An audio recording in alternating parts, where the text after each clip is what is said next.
Last lecture में तो clear हो गया कि कॉन्सेप्ट तो क्लियर हो गया ना कि प्रॉपर्टी को लीगल मैनेजमेंट कैसे करते हैं। कोई बिज़नेस अगर आप कर रहे हो तो कौन सा भी पहला स्टेप क्या है कि आपको जो असाइनमेंट कर रहे हैं उसके जो लीगल सेंस है वो क्लियर होना चाहिए, डॉक्यूमेंट टेबल पे रखा हुआ है। उसके बाद आप उस पर काम करेंगे तो वक्त बचेगा आपका, और दूसरा जो है बेमकसद मेहनत नहीं करनी पड़ेगी। ऐसे कर पता आखिर में पता चला डॉक्यूमेंट ही सही नहीं है। आप नहीं आए थे लास्ट क्लास में? आपका इसमें ग्रामी क्या मसरूफियत है अंदर, क्या कर रहे हैं? अच्छा, रियल इस्टेट में शॉप कैसे हो करना है कुछ मतलब, या फैमिली बिजनेस है? मेरे फैमिली बिजनेस नहीं, मेरे वालिद साहब का भी इसमें शौक है तो अच्छा, उनके साथ हाँ ठीक है। अच्छा, तो लास्ट जब हमने डिस्कस किया था कि 3 हिस्सों में तकसीम है ना ये कोर्स। एक तो कॉन्सेप्ट्स रियल इस्टेट के, प्लॉट क्या होता है और फ्लैट क्या होता है, लैंड किस तरह के होता है, रियल इस्टेट क्या होता है।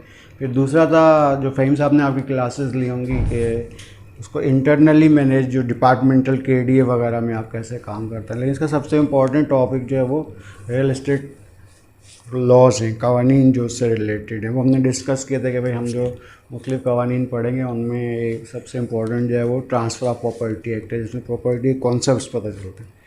फिर उसका पहला स्टेप जो होता है ना हमारा, वो होता है कि अगर आपके पास कोई क्लाइंट आ गया तो आपने उसको जो है वो 2 पार्टीज़ के दरमियान डिस्कशन करना है, फिर उनके दरमियान मुआहदा कराना है।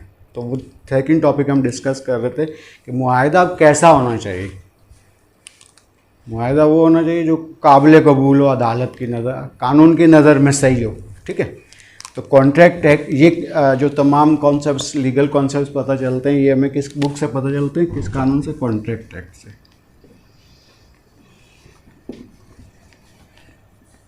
ईयर 1872 इसमें अमेंडमेंट्स है। वक्त के साथ, ज़रूरत के साथ साथ तब्दीलियाँ होती रहीं। पाकिस्तान बना तो फिर पाकिस्तान के शरई कवानीन के मुताबिक कॉन्ट्रैक्ट एक्ट के अंदर गवाह कैसा होना चाहिए इस्लाम के मुताबिक, ये सारी चीज़ें जो इसमें ऐड कर दी गई, ठीक है। तो कॉन्ट्रैक्ट 1872 से इसका कॉन्ट्रैक्ट कैसा होना चाहिए? कॉन्ट्रैक्ट क्या है कि A और B के दरमियान जो है एक लीगल रिलेशन है। ये आप जिससे मकान ख़रीद रहे हो उसका तो आपको पता नहीं कौन बंदा है, वो गुलशन में आप रहते हो, वो कहीं रहता है क्लिफ्टन के अंदर, ना कभी रिलेशन है, ना जान पहचान है, ना कज़न है, ना कुछ, ठीक है। तो आपके दरमियान उसके दरमियान जो ताल्लुक़ क्रिएट होगा लीगल कानूनी ताल्लुक़ बनेगा, मुआहदे की बुनियाद के ऊपर लीगल रिलेशन डेवलप हो जाएंगी आपकी, ठीक है। तो A और B के दरमियान अगर मुआहदा हो रहा है तो रिलेशनशिप डेवलप करेगा कॉन्ट्रैक्ट एक्ट।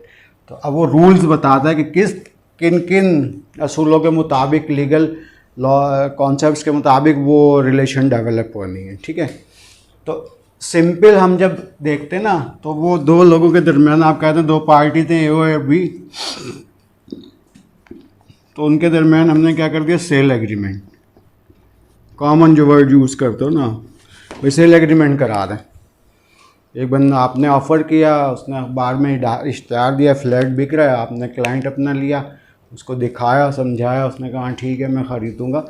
तो फिर सबसे पहला स्टेप ये होता है कि आप कहते हैं चलो भाई ऐसा है कि आप जो है 10% पेमेंट दे दें, ठीक है, और दोनों के दरमियान जो है सेल एग्रीमेंट करा देते हैं, ठीक है। ये असल जो मसला है ना वो सेल एग्रीमेंट ही है।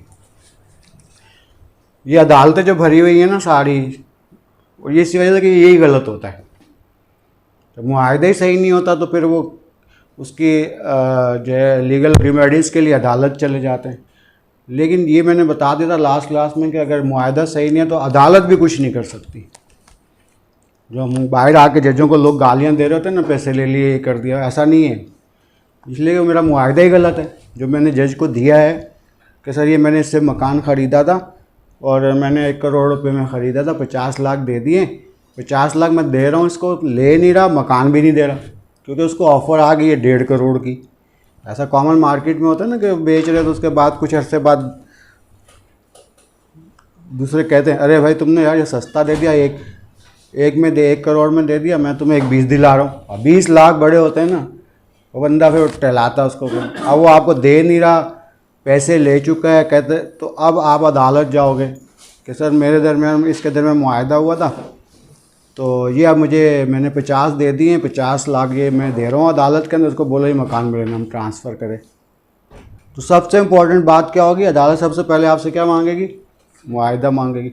ये मुआहिदा जो है ना वो किस कानून के मुताबिक होना चाहिए, कॉन्ट्रैक्ट एक्ट के मुताबिक। और कॉन्ट्रैक्ट एक्ट के मुताबिक 100% दुरुस्त होना चाहिए। तो 100% दुरुस्त एग्रीमेंट होना चाहिए, तो वो उसको कहते हैं, टर्म कहते हैं valid contract. Agreement must be valid, वो वैलिड भी 100%, ज़रा सी भी गलती नहीं।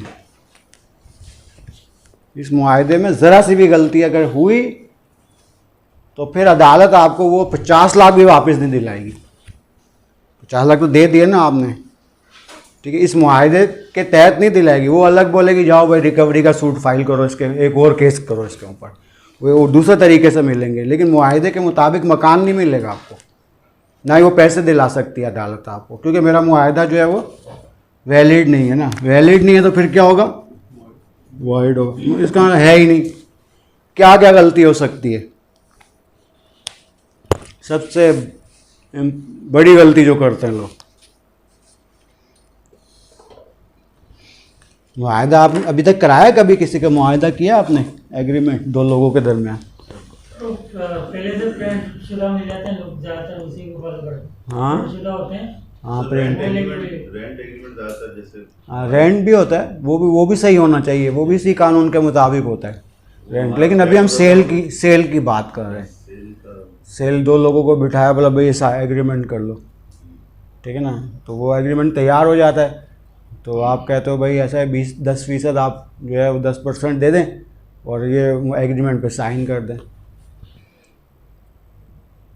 तो उन दोनों के दरमियान जो मामला तय हुए हैं वो एक कागज़ पे लिखे होंगे। अब सादा कागज़ पे रजिस्टर से फाड़ के तो नहीं कहते, फिर ये तो देहाती को भी पता है, उसको बोलो भाई ये पैसे भला नहीं भाई ये स्टाम्प पेपर पे करना है, क्योंकि लॉ ने डायरेक्शन दिया कि जो भी मुआहिदा होगा वो स्टाम्प पेपर पे होगा, ठीक है। और वो भी मैंने बताया था कौन से कानून के तहत है, stamp and revenue act law जो है वो कहता है कि भाई जब आप मुआहिदा करते हो तो फिर नाउ डेज़ में 500 रुपीज़, आज मैंने कल सुना था 600 का कर दिया, ये आप कंफर्म कर लीजिएगा। अभी तक 500 का था, कल किसी ने बोला 600 कर दिया। तो अब वो सबसे पहले कहते हैं अच्छा भाई ठीक है जाओ पहले स्टाम्प पेपर ले आओ, सिटी कोर्ट जाते हैं स्टाम्प पेपर के लिए। तो फिर आपको पता है क्या होता है, स्टाम्प पेपर की कोई नया तरीका निकाला है।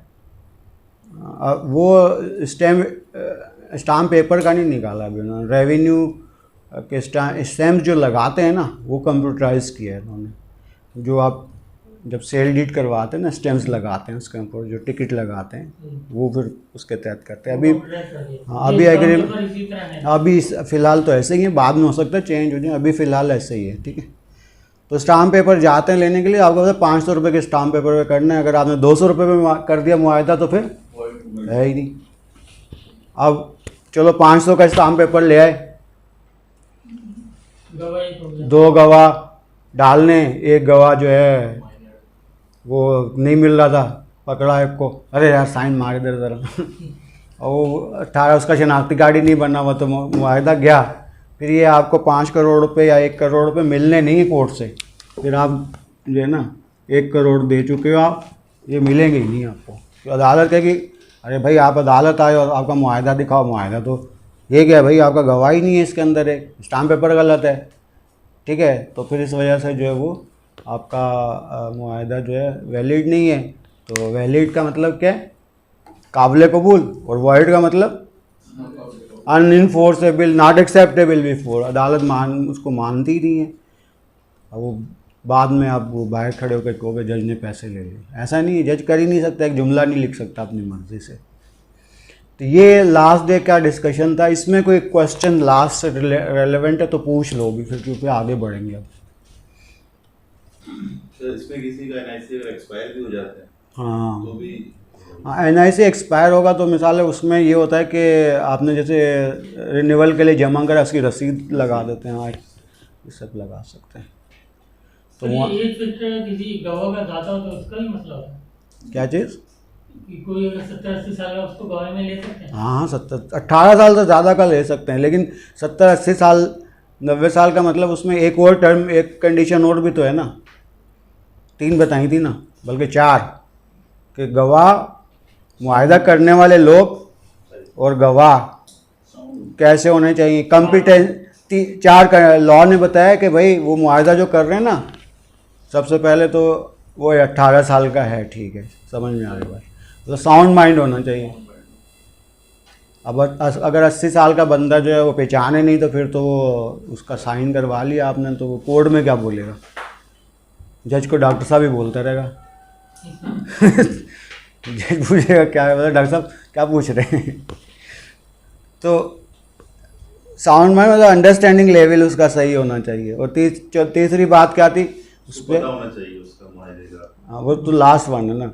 तीसरी बात ये थी कि उस पर कोई कानून ने पाबंदी, रियासत ने पाबंदी ना लगाई हो कि आप गवाह नहीं बन सकते, आप बेईमान आदमी हो, आप मुआहिदा नहीं कर सकते, जैसे फ्रॉड के केसेस के अंदर कोर्ट लिख देती है।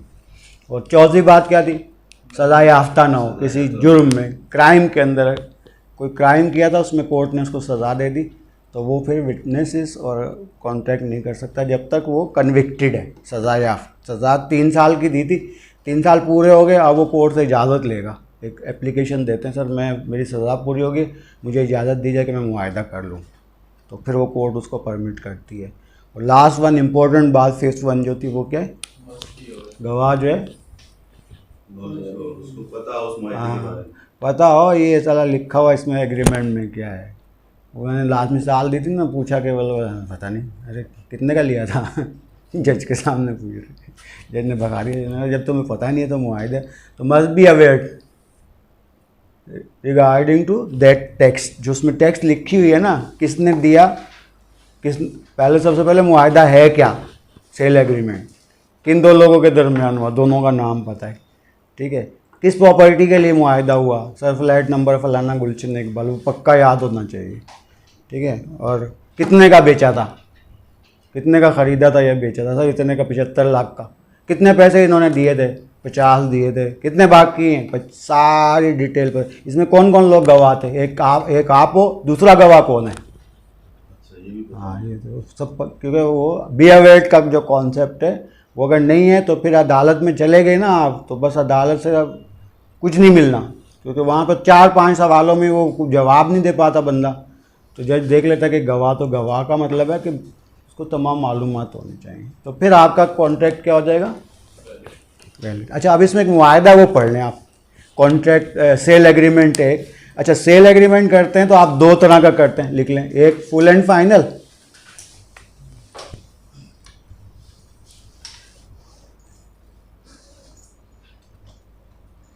जो एग्रीमेंट आप करते हो वो एक फुल एंड फाइनल। भाई मैंने 75 लाख का फ्लैट लिया, 75 लाख अभी दे दिए मैंने और रसीद ले ली, 75 लाख दे दिए और रसीद ले ली, भाई 75 लाख रुपए मैंने दिए, इसके एवज किसके एवज दिए, ये फ्लैट जो आपने बेचा है, ठीक है ना, इसके एवज मैंने 75 लाख फुल एंड फाइनल कर दिया, रसीद बन गई, ठीक है, तो ये कहलाता है फुल एंड फाइनल का। लेकिन ऐसा है कि अभी मैं आपको 50 दे रहा हूँ, 50 फिर अगले महीने दूंगा, तो ये फुल एंड फाइनल पेमेंट नहीं हुई, ठीक है ना, ये पार्ट पेमेंट या पार्शियल पेमेंट का। तो 2 तरह के मुआहदे आप सेल एग्रीमेंट करते हैं, full and final and part payment.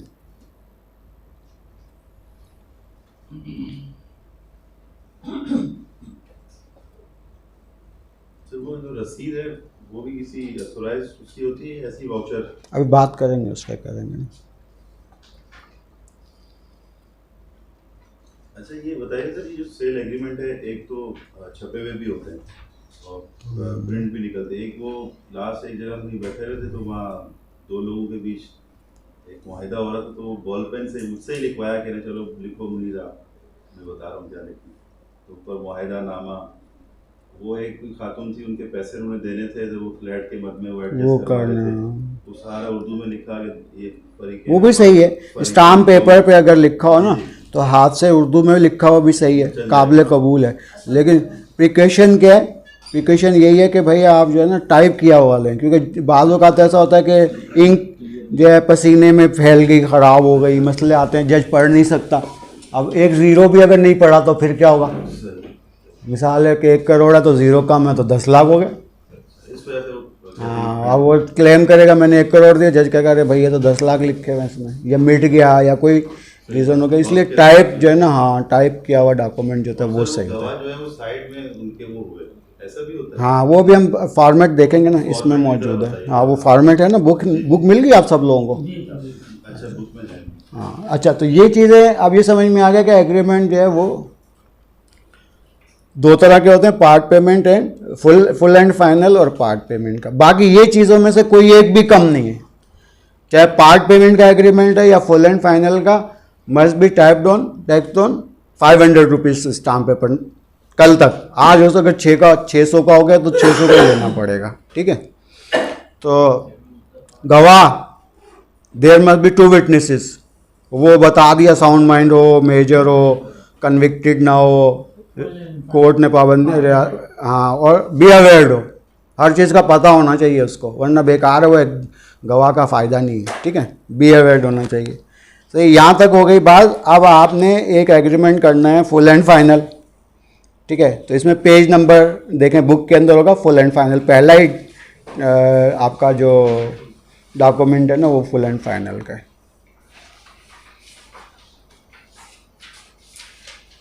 अब ये समझ में, कॉन्ट्रैक्ट जो है वो वैलिड होना चाहिए, बिल्कुल 100% सही होना चाहिए। ज़रा सी गलती होगी तो क्या हो जाएगा, वॉइड का मतलब नाकाबिल कबूल, not acceptable before court, not enforceable in court, अदालत उस पर कुछ कर ही नहीं सकती।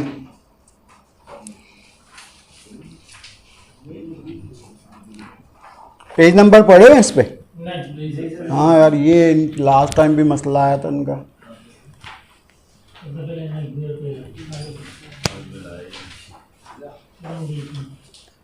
सबसे पहला फॉर्म ऊपर टाइटल लिखा होगा फुल एंड फाइनल। सबसे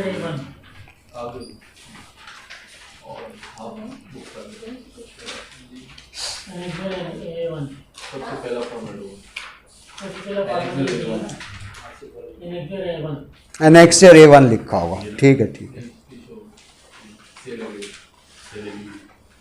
तो किताब के बीच में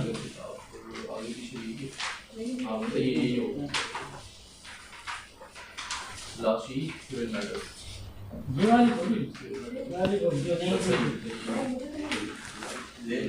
नहीं अच्छा, ऊपर लिखा हुआ है annexure 1 full and final sale agreement लिखा हुआ, sale agreement. Full and final नहीं लिखो।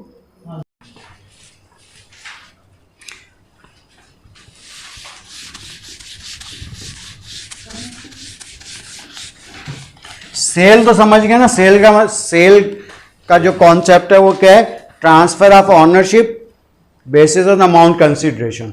पैसों के एवज जो है ना, मैं अपने राइट्स को अगर किसी के नाम मुंतकिल कर दूंगा तो इट इज़ अ सेल, ठीक है।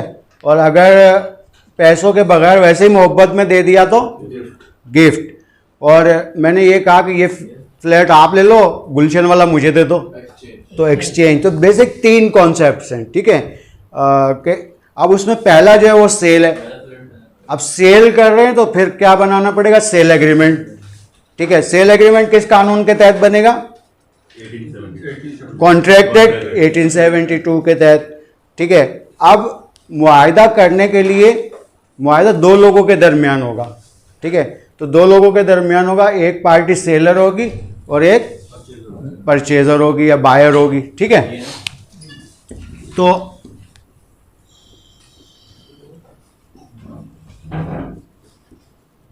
ये 2 पार्टियां होंगी, ठीक है। वैसे तो कॉमन लैंग्वेज में तो खरीदार और बेचने वाला हम बोलते हैं, ठीक है। लेकिन अंडर द कॉन्ट्रैक्ट एक्ट जब आते हो तो वहां वो वर्ड चेंज है, ठीक है। तो सेलर को ये कहते हैं वेंडर,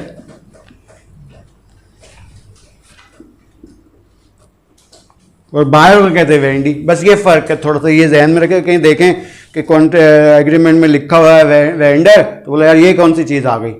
नहीं, ऐसा नहीं है, बल्कि क्या है कि उन्होंने टर्म्स चेंज किए, लीगल टर्म्स। क्योंकि सेलर और बायर जो है खरीदार और बेचने वाला और खरीदार, ठीक है। उर्दू में कुछ अलग से है, मुश्तरी और बाय। हाँ, असल में जो सेल है वो बैक उर्दू में यूज़ करते हैं, BAN, ठीक है। तो बैनामा लिखा होता है उर्दू में, ठीक है। तो बेचने वाला खरीदार बायर वो तो चल जाता है वर्ड उसमें, ठीक है। लेकिन जब आप कॉन्ट्रैक्ट एक्ट में आते हैं तो वो फिर वहां पे कहता है कि वेंडर एंड वेंडी, ठीक है। अब यहाँ इस पूरे कॉन्ट्रैक्ट में या आगे जब ट्रांसफर करने जाएंगे आप देखेंगे लिखा होगा वेंडर, तो वेंडर जहाँ लिखा होगा आप समझ जाओगे कि ये क्या है, बेचने वाला है, और जहाँ वेंडी लिखा होगा वहाँ पे खरीदार है, ठीक है। अब इन दो लोगों के दरमियान हो रहा है जो ए और बी है।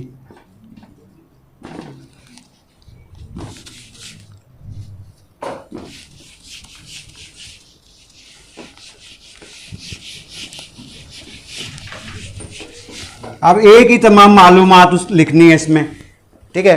अब अच्छा, कोई भी डॉक्यूमेंट आपके सामने जब आए तो आप नेचर ऑफ डॉक्यूमेंट को कैसे अंडरस्टैंड करो, ये क्या किस चीज का डॉक्यूमेंट है, कैसे पता चलेगा? तो उस पे लिखा होगा कि सेल एग्रीमेंट है। हाँ, टाइटल ऑफ डॉक्यूमेंट से पता चलेगा, ठीक है ना।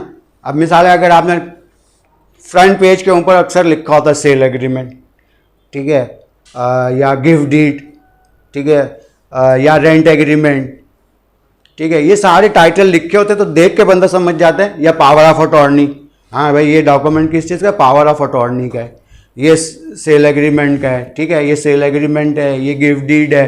तो टाइटल ऑफ डॉक्यूमेंट जो है वो इसमें देखे लिखा होगा सेल एग्रीमेंट, ठीक है, यही लिखा हुआ है। अब मैंने बताया दो तरह के होंगे, फुल एंड फाइनल,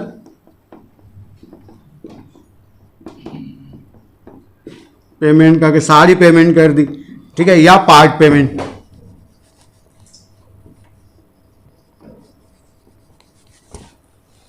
तो अब हम जो कर रहे हैं वो अभी फुल एंड फाइनल कर रहे हैं, फिर उसको असाइनमेंट में हम करेंगे पार्ट पेमेंट का एग्रीमेंट कैसे करते हैं, ठीक है। तो फुल एंड फाइनल पेमेंट में दोनों पार्टीज के देखें इंफॉर्मेशन होंगी, पढ़ें उसका पहला। The agreement of sale is made at Karachi on this हाँ। dash date of this day, ठीक है, on date or day. Day, ठीक है। अच्छा, ये क्यों लिखा हुआ है, this agreement is made at Karachi, Karachi ठीक है, और डेट क्यों लिखी हुई है? पता हो गया कौन से शहर में हुआ है। कौन से शहर में हुआ है। ये दो चीज़ें जो हैं रिगार्डिंग टू ज्यूरिसडिक्शन है, अथॉरिटी किस, इसका जो अगर मसला फड्डा खड़ा हो गया इसमें तो ये मसला हल कौन सी अदालत करेगी। तो एक वर्ड यूज करते हैं ज्यूरिसडिक्शन।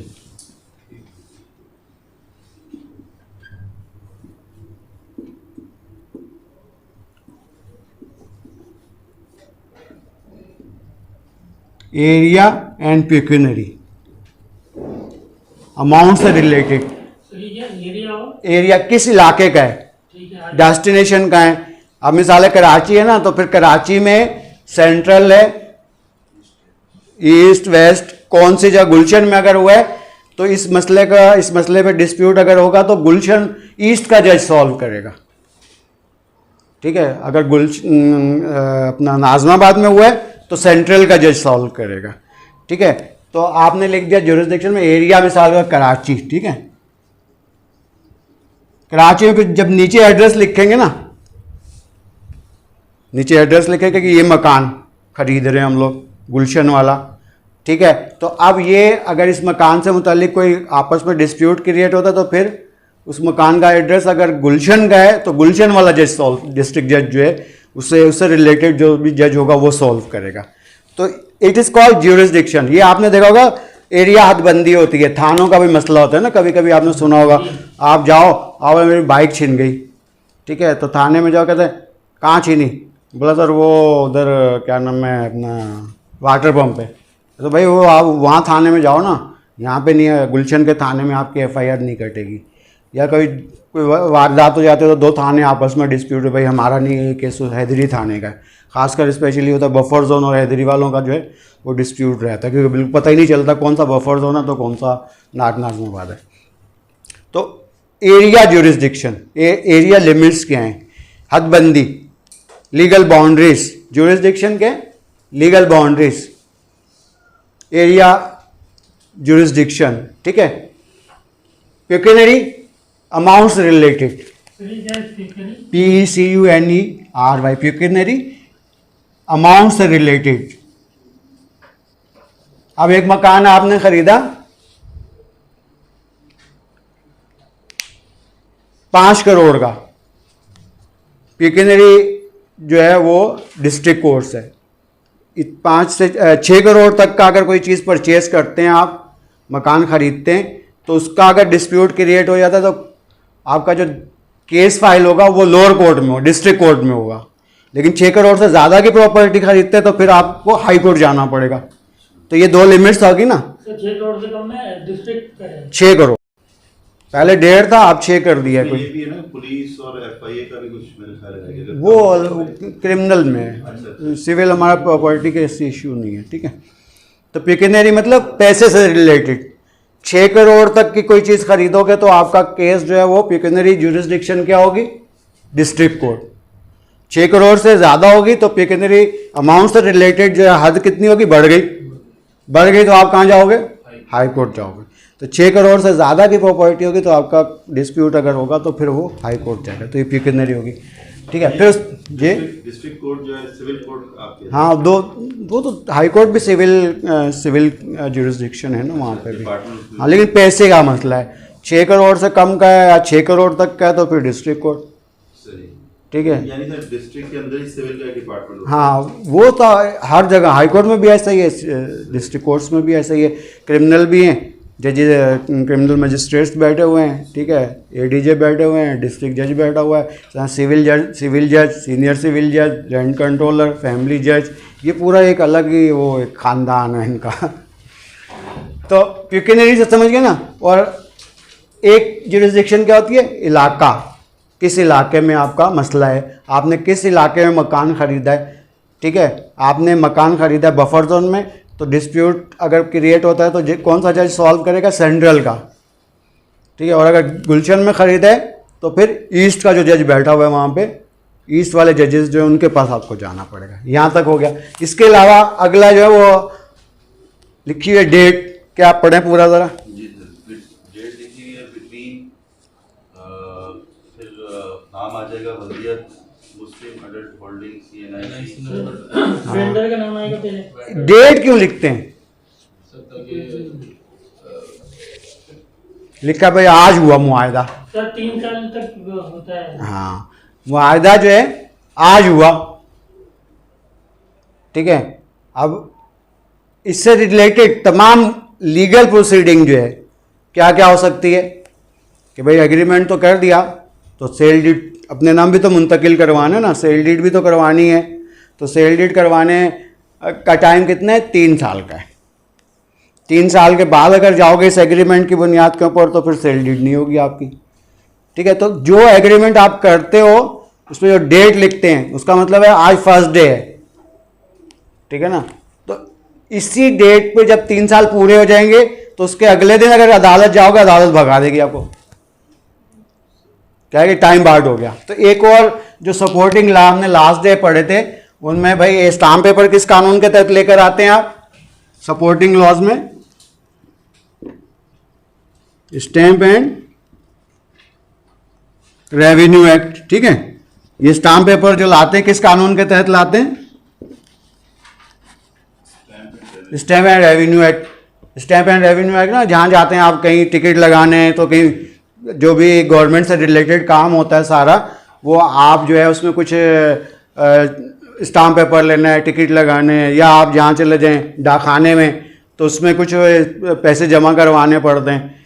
तो ये सारे काम जो पैसे, जो पेमेंट गवर्नमेंट को हमने करने किसी भी मद में, या आप कस्टम पे करते हैं, ठीक है, तो वहाँ जो चालान बनता है आपका वो, या एयरपोर्ट पे जाते हैं वहाँ जो चालान बनते हैं मुख्तलिफ, तो वो सारी जो पेमेंट करते हैं वो किस किताब में लिखे हुए हैं, स्टैम्प एंड रेवेन्यू एक्ट, एक कानून की किताब है पूरी, एक कानून है, ठीक है। कि भाई इसमें गवर्नमेंट से रेलेवेंट अगर कोई एक्टिविटी है तो उसमें जो आपने फीस पे करनी है, जो चार्जेस पे करने वो इतने करने।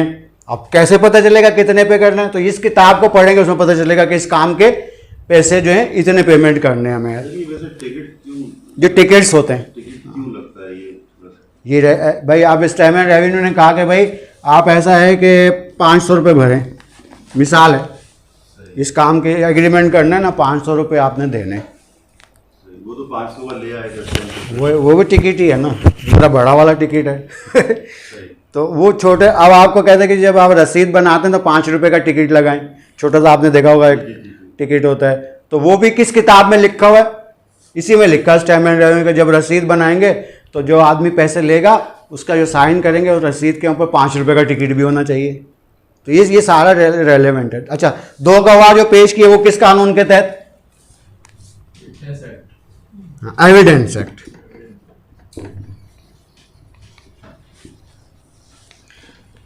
कानून शहादत कहते हैं ना, कानून शहादत के तहत जो है वो 2 गवाह पेश किए। सपोर्टिंग लॉज हैं। मेन जो है वो कौन से? कॉन्ट्रैक्ट, उसको सपोर्ट कर रहे हैं। अब जब कॉन्ट्रैक्ट स्टैम्प है, भाई जाओ वो लेकर आओ स्टाम्प पेपर, तो स्टैम्प एंड रेवेन्यू एक्ट। अरे भाई 2 गवाह भी तो लाओ। कौन सा कानून कह रहे हैं? Evidence act. ठीक है। अब मुआहदा होने के बाद ये कितनी, इसकी लिमिट्स कितनी है, एज कितनी है इस मुआहदे की? जो एग्रीमेंट करते हो आप, कहीं आपने सुना होगा कहीं लोग रख के भूल ही जाते हैं, 5-6 साल बाद चले आ रहे हैं, यार वो अब्बू ने ख़रीदा था तो अब वो जो है ना वो बंदा नहीं मिल रहा, तो अब अदालत में केस फाइल कर दें। अरे लाओ भाई एग्रीमेंट लाओ। अरे भाई एग्रीमेंट ला के दिखाया, कब का है? 2013 का। अरे तो 3 साल तक की वैलिडिटी। सुने ना, 2013 का है। अरे भाई तो ये 2013 का एग्रीमेंट, अभी तो कितने साल हो गए? इतने साल हो गए इसको, 10 साल हो गए, 8-9 साल हो गए। तो अच्छा चलो खैर कोई मसला नहीं है। अबू कहाँ है? अबू तो इंतकाल कर गए। ओ भाई, तो अबू इंतकाल करके तो ये एग्रीमेंट जो है 3 साल तक वैलिड था। अगर जिंदा होता तो दोबारा करा देते एग्रीमेंट, उस पार्टी को ढूंढ के दोबारा एग्रीमेंट करा देते।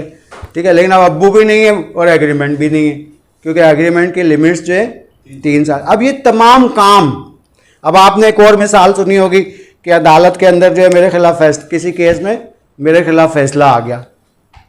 अब मुझे हक किस चीज़ का? अपील का हक होता है। भाई आप अपील कर दो, हाई कोर्ट में चले जाओ, डिस्ट्रिक्ट कोर्ट में, सुपीरियर कोर्ट्स में चले जाओ, मुझे हक है कि मैं अपील दायर करूं। उसमें लिखा होता है 30 दिन में करनी है।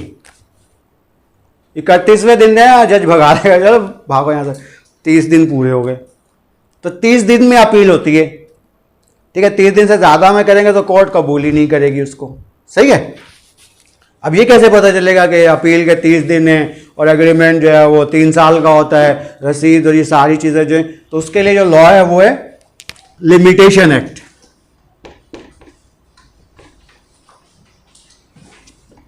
लिमिटेशन एक्ट, मुद्दत का कानून। ये सपोर्टिंग लॉज हैं, ये याद रखने कि कितनी मुद्दत में क्या काम करना है। उससे ज़्यादा में वक्त गुजार के जाओगे अदालत तो फिर अदालत आपका काम नहीं करेगी। वो उसमें एक ऑब्जेक्शन लग के आ जाएगा आपके केस में कि जनाब आपका केस डिसमिस कर दिया जज साहब ने। क्यों कर दिया?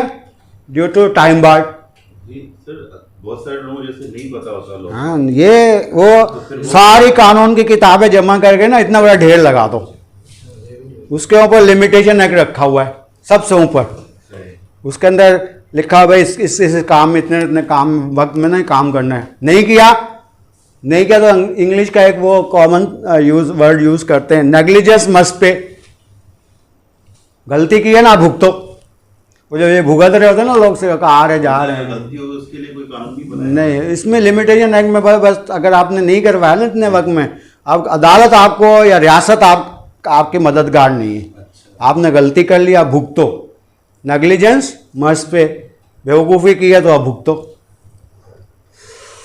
वो जो अगर पेमेंट उसने भरी भी है, फर्ज करें 50 लाख, तो रिकवरी एक्ट में कहीं जाके भी क्लेम या वो एक अलग इशू है, लेकिन मकान नहीं मिलेगा उसको। अच्छा उस बंदे से वो फ्लैट नहीं ले सकता। पैसे तो फिर मिल जाएंगे। हाँ, वो उसके लिए जज लिखेगा भाई जाएं आप रिकवरी का सूट फाइल करें। और रिकवरी का सूट भी है ना, मुआहदा हुआ 3 साल तक आप कर सकते हो, 3 साल के बाद जाओ फिर जज भगा देगा कि आप क्या रिकवरी लेने आओ। लिमिट है ये। अगर 3 साल बाद जाए पैसे भी नहीं मिल सकते। पैसे भी नहीं मिलेंगे उसको। ये हाँ, सब मतलब समझ लें, ये वो तलवार है जो लोगों को नहीं पता। कई साल तक एग्रीमेंट रख के बैठे रहते हैं, पता ही नहीं है क्या क्या, वो आया यार अब ट्रांसफ़र कर, बंदा तो इंतकाल कर गया। अरे बंदा इंतकाल कर गया तो ये एग्रीमेंट तो तुम्हारा 3 साल में ख़त्म हो गया। तो जो भी एग्रीमेंट करें मस्ट अपने क्लाइंट को ज़रूर बताओ, भाई पहले बता दो, 3 साल के बाद जाओगे ना अदालत भी जाओगे तो नहीं करेगा अदालत, फिर आपको वो बंदा ढूंढना पड़ेगा, वो इंतकाल कर गया तो फिर तो कुछ भी नहीं मिलना ना। क्योंकि उसके अब वो जो फ्लैट आपने जिस बंदे से ख़रीदा था 3 साल के बाद अगर आप जा रहे हो, बंदा इंतकाल कर गया तो फ्लैट किसके नाम पे है? अब इसके बच्चों के नाम पे, इनहेरिटेंस में चला गया ना। अब वो सारे 4-5 बच्चों को ढूंढो, उनके मिन्नत समाजत करो, फिर वो ट्रांसफ़र करें तो करो, नहीं करेंगे तो फिर कुछ भी नहीं कर सकते आप। अदालत बोलेगी जाओ भाई अब करो। तो लिमिटेशन एक मुद्दत का कानून, वक्त का तयन जो कर दिया गया ना इस कानून में, उसको बहुत ज़्यादा आसान सी तो बात है कि 3 साल आपके यहाँ जो रेलेवेंट है वो 3 साल में सारे काम कर लो। अपनी पार्टी को आप बताओ भाई ये सेल एग्रीमेंट किया ना, ये ऐसा नहीं है पूरी ज़िंदगी नहीं चलेगा, 3 साल के बाद ख़त्म हो जाएगा। 3 साल में अपना ये सेल डीड करवा लो। अगला स्टेप जो क्या होता है, सेल डीड का होता है। ठीक है, अच्छा अब ये भी समझ में आ गया कि भाई 3 साल में अगर नहीं करेंगे, ये डेट इसलिए लिखते हैं, इसके ऊपर जो डेट लिखते हैं इसको फिल करते जाएं साथ साथ ना, ताकि थोड़ा सा फिर वो जहन में रहेगा। अच्छा सर, एक ऐसी प्रॉपर्टी जो एक आदमी ने सेल एग्रीमेंट करके पैसे देके कागज ले लिए, कब्जा ले लिया, अब अपने नाम ट्रांसफर नहीं कराए, 3 साल को एक्सीड कर गए, हाँ फिर वही असर होगा जो एंड रिजल्ट क्या है उसका? मतलब भाई ट्रांसफ़र नहीं किया, ठीक है, बैठा हुआ है, 4-5 साल के बाद उसको याद आया अरे यार ये तो ट्रांसफ़र ही नहीं किया या नेग्लिजेंस किया उसने, अब वो प्रॉपर्टी किसके नाम पे है? उसी बंदे के नाम पे है जिससे खरीदा, पैसे भी दे दिए, सेल एग्रीमेंट सब कुछ, कब्जा भी मेरे पास है। ठीक है, अब उसके पास क्या ऑप्शन है कि वो उसको जो इल एडवाइस देगा ना कोई वकील, कहेगा अदालत चले जाओ, समझ, इल एडवाइस है ये, वकील अपने लिए कर रहा होता, अच्छा इसको ले जाऊंगा अदालत, घुमाऊं फिराऊंगा 2-3 साल और खर्चा अपना भी चलता रहेगा, उसको तो पता ही नहीं है ना बेचारे को ये लिमिटेशन एक्ट का। आखिरी केस चलेगा, जमा भी हो जाएगा, सब कुछ होगा, नोटिस भी गए उस बंदे को, नोटिस गए, वापस आ गया, नहीं मिल रहा बंदा, भाई कहाँ चला गया? भावलपुर चला गया, जज कहेगा भावलपुर का एड्रेस ले आओ, वहाँ से ढूंढा, बंदे का नहीं मिला, उसके बच्चे मिल गए, उनको नोटिस करो, करते करते करते आखिरी दिन 4-5 साल के बाद जज पढ़ते पढ़ते आखिरी वाले पेज पे जाएगा ना, अरे एग्रीमेंट को तो इतना टाइम होता है, उसमें लिख देगा डिसमिस, एक जुमला लिख देते हैं डिसमिस, आपका केस डिसमिस हो। क्यों डिसमिस हो गया? नीचे रीज़न लिखेगा ड्यू टू टाइम बार्ड, तो ये टाइम बार्ड था, आपने 3 साल में नहीं किया इसलिए। तो ये इतनी बड़ी खतरनाक बात है कि ये अगर नहीं की तो फिर ये आखिर में जो है फिर हाँ वो बंदा मिल जाए किस्मत से, फिर उसके मिन्नत समाये हुए अरे भाई नया एग्रीमेंट करो, इसको ट्रांसफ़र करिए, सेल डीड करवा के दे दे, तो सेल डीड फ़ौरन करवा लें। 3 साल बहुत लंबे होते हैं, सेल एग्रीमेंट के बाद पेमेंट्स पूरी हो गई ना तो फ़ौरन महीने 2 महीने जो भी करीब में सेल डीड करवा लें, बहुत बड़ी प्रिकॉशन है। और ये इतने बड़े मसाइल जो लोगों के पड़े हुए ना, ये इसी वजह से कि वो भूले हुए पड़े रहते हैं उसके बाद फिर इदारे से ही होगा ना, जैसे अगर केडीए अभी हम बात करेंगे ना, अभी करेंगे उस पर। ठीक है, यहाँ तक हो गई बात, समझ में आ गई कि मुद्दत का भी है सारा। ठीक है, आप इसको पढ़ते जाएं ज़रा, एग्रीमेंट की क्लासेस पढ़ें ज़रा। ऊपर पहले तो आ गया ए वेंडर, उसका नाम, अता पता, NIC, ठीक है, नेम, एड्रेस, CNIC, ठीक है। इसी तरह से बी का भी, दोनों का, ए और बी का, सेलर बायर का, दोनों की इंफॉर्मेशन लिख दी। अब इन दोनों का असाइनमेंट क्या है? ये क्यों दोनों आके बैठ गए यहाँ पे टेबल पे? क्योंकि ए जो है एक फ्लैट बेच रहा है, ठीक है, और बी खरीद रहा है, इसलिए दो बैठ गए यहाँ पे। ठीक है, इट मीन कि सब्जेक्ट मैटर क्या है? सब्जेक्ट मैटर ये है कि वो फ्लैट जो मैं बेच रहा हूँ वो सब्जेक्ट मैटर है। ठीक है, तो तीसरा जो इसमें आप पढ़ेंगे वो नीचे लिखा होगा कि प्रॉपर्टी कौन सी है।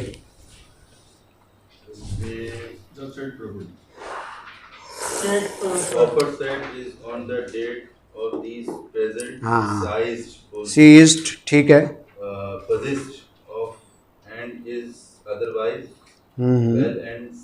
Sufficiently untitled and owner of. हाँ, इस प्रॉपर्टी का वेंडर जो है इस वाले फ्लैट का मालिक है आज के दिन में, ठीक है। और अगली लाइन पे लिखा होगा एग्री टू सेल, और राजी हो गया इस बात पे कि बेच दूं, ठीक है। और फिर अगली लाइन पे लिखा होगा कि वेंडी जो है वो एग्री है टू परचेज, वो खरीदने पे तैयार हो गया, ये बेच रहा है और वो खरीदने पे तैयार है। वो नीचे लिखा हुआ है। हाँ। First part is agree. तो इसको फिल करें ज़रा। अब एक अपना नाम लिखें। सर ये एनआईसी नंबर फिर डैश आरओ क्या होगा? नहीं, आर आबले वो होगा रेजिडेंस ऑफ, मतलब कहाँ रह रहा है, उसका एनआईसी का एड्रेस लिखना होता है, सीएनआईसी का, ठीक है। सर वो सीएनआईसी एड्रेस के मुताबिक नहीं रह रहा। हाँ, तो दोनों लिखें फिर। सीएनआईसी मिसाल पे तो नवाबशाह का है, ठीक है, रह रहा है कराची में, तो जो कराची का भी है ना, तो परमानेंट एड्रेस नवाबशाह का, ठीक है, या हैदराबाद का। सर इसी के आगे लिख देंगे। हाँ, नीचे लिख देते हैं।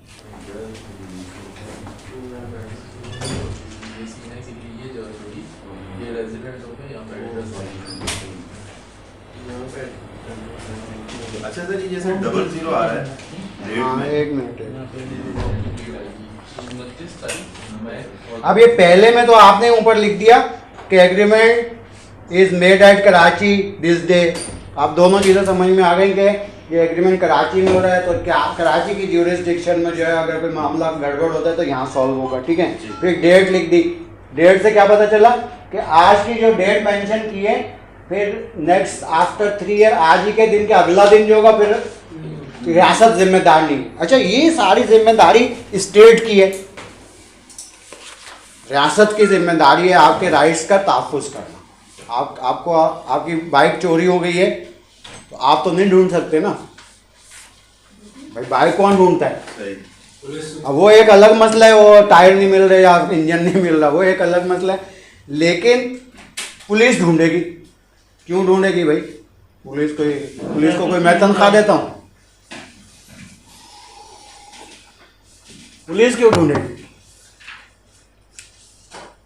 सर हमारा वही तहफ़्फ़ुज़ रियासत की जिम्मेदारी है। सर लॉ एंड ऑर्डर की जिम्मेदारी पुलिस डिपार्टमेंट की है। भाई पुलिस तो एक डिपार्टमेंट है ना, एक थाना बना और बैठे हुए वो, ठीक है, वर्दी शर्दी पहन के। वो क्यों करे हमारा काम? उनको किसने कहा है ये काम करो?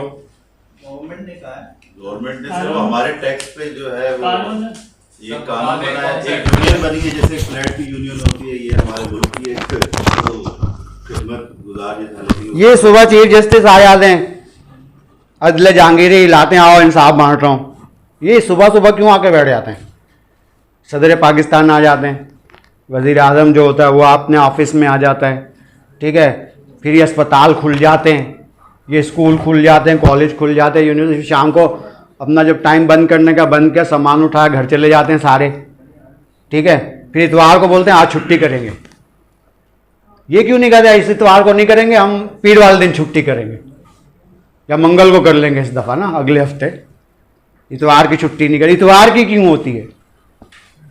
लॉ बना हुआ है, रूल्स एंड रेगुलेशन तय हुए हैं, तो सब अपनी मर्जी से। वो किताब कौन सी है जिसमें सारे रूल्स रेगुलेशन लिखे हुए हैं? हाँ, जब अब इस कौम को पता नहीं है, बच्चों को हमारे, कि मुल्क का निज़ाम। मैं MBA की क्लास पढ़ाता हूँ कैम्ब्रिज यूनिवर्सिटी में, पहला सवाल यही करता हूँ, अरे भाई ये वज़ीर आज़म आ जाते हैं, ये चीफ जस्टिस आ जाता है, ये अस्पताल खुल जाते हैं, ये स्कूल कॉलेज यूनिवर्सिटियाँ खुल जाती हैं, फिर इतवार को छुट्टी कर लेते हैं। तो ये सारा निज़ाम कौन चला रहा है, किसके हुक्म से चल रहा है? तो एक ने तो बेचारे बोला अल्लाह के हुक्म से ही चल रहा है। वो सही कह रहे। मैंने कहा हाँ तुम सही कह रहे हो यार, आके ये अल्लाह के हुक्म से चल रहे। लेकिन एक बाइंडिंग जो है वो एक बुक है, ठीक है, तो वो कॉन्स्टिट्यूशन। तो एक ने तो और कहा नहीं सर ये चीफ ऑफ आर्मी स्टाफ के हुक्म से चल रहा है पिछले दिन।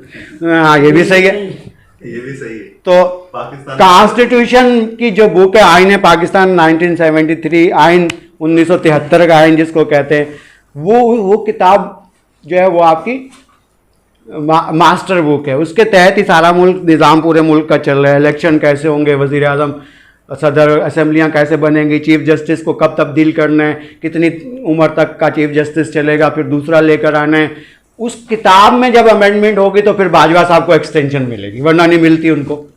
अभी आप करंटली देखा ना, बाजवा को 3 साल की एक्सटेंशन दी, लेकिन उसमें लिखा हुआ नहीं था किताब के अंदर कि 3 साल की एक्सटेंशन का, तो उसमें लिखा 3 साल बाद हर आर्मी चीफ रिटायर्ड हो जाएगा, या 60 साल की उम्र में जो चीफ जस्टिस रिटायर्ड हो जाएगा, ठीक है, वो उस किताब में लिखा हुआ था। लेकिन अगर आप चाहते हो कि 60 साल में ना हो 65 साल में हो, तो फिर क्या करना पड़ेगा, उसमें अमेंडमेंट कॉन्स्टिट्यूशन में करना पड़ेगा। तो मदर बुक जो है, मेन मदर बुक जो है, जिससे जो अथोराइजिंग बुक है, वो कॉन्स्टिट्यूशन ऑफ पाकिस्तान है, ठीक है, उसमें लिखा हुआ। इसलिए कॉन्स्टिट्यूशन ने जो है वो पुलिस को बोला तुम इनके, अगर हम पाकिस्तान की रियासत के अंदर किसी के साथ कोई क्राइम होता है तो उसके लिए जिम्मेदारी पुलिस के ऊपर है कि वो मुजरिम ढूंढे पकड़े, अब मुलजिम को ढूंढे पकड़े अदालत में पेश करे, बस इसको इतना इख्तियार दिया है, ठीक है। लेकिन उसको सजा देने का इख्तियार पुलिस को नहीं है, वो कौन करेगा, वो अदालत करेगी। वहां से अदालत का चैप्टर शुरू हो जाता है कि अदालतें क्या करेंगी। तो ये पूरे के पूरा कॉन्स्टिट्यूशन की बुक जो है, आईन पाकिस्तान, ये वो मदर बुक है जिसके जरिए पूरा मुल्क जो है वो आपका मैनेज होता है, ठीक है। तो अब यहाँ पे ये तमाम इंफॉर्मेशन देने के बाद, ठीक है, इन दो लोगों के दरमियान बाइंडिंग कॉन्ट्रैक्ट जो है वो कॉन्स्टिट्यूशन ने कहा है कि किस कानून के मुताबिक करोगे, कॉन्ट्रैक्ट एक्ट के मुताबिक। तो अब आपने इसलिए ये जो है एग्रीमेंट बना रहे हैं, आप इसको लिख रहे हैं, ठीक है। ए और बी की दोनों की इंफॉर्मेशन दे दी, ठीक है। अब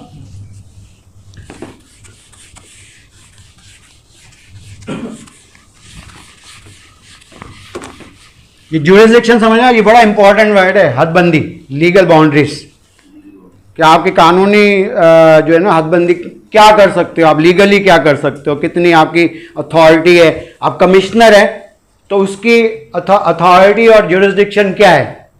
सेंट्रल का जो कमिश्नर है सब या असिस्टेंट कमिश्नर है, वो वहाँ बैठा हुआ है, वो कितने इलाके तक के एरिया के अंदर कोई मसला होगा तो वो सॉल्व कर सकता है, जो उससे रेलेवेंट होगा। वो जो बाउंड्रीज बनी हुई हैं सेंट्रल की, ठीक है, गुलशन का मसला होगा तो वो नहीं हल करके देगा, तो मेरी बाउंड्री, उसकी ज्यूरिसडिक्शन नहीं है, उसकी अथॉरिटी उस बाउंड्री से बाहर नहीं है। जैसे आप अपने घर में रहते हो तो पड़ोस में कुछ हो रहा हो, कुछ कर सकते हो आप, भाई वो आपके घर वाले आराम से बैठ जाओ, उनके घर में ना तुम्हें उसमें टांग अड़ाने की क्या जरूरत है। तो ये आपकी अथॉरिटी नहीं है, आपकी ज्यूरिसडिक्शन नहीं है पड़ोसी के घर में जो है जाके फड्डा डालना, ठीक है। तो ये ज्यूरिसडिक्शन बड़ा इंपॉर्टेंट है। और फिर ये ज्यूरिसडिक्शन पिक्यूनरी भी है, पैसों से रिलेटेड भी है। 6 करोड़ तक का अगर केस होगा तो डिस्ट्रिक्ट कोर्ट में, 6 से ऊपर होगा तो हाई कोर्ट में, ठीक है। और फिर लिमिटेशन है कि लिमिटेशन जो है वो कहती है कि 3 साल में एग्रीमेंट प्रोसीड कर लें, फिर अदालत जिम्मेदार नहीं है, ठीक है। अब ये दोनों पार्टीज ए और बी की आपने इंफॉर्मेशन दे दी, तो पार्टी नेम्स के बाद क्या अगली चीज के, ये दोनों बैठे किस लिए हैं, ये जिस चीज के लिए बैठे हैं, ठीक है, वो क्या है, वो एक फ्लैट है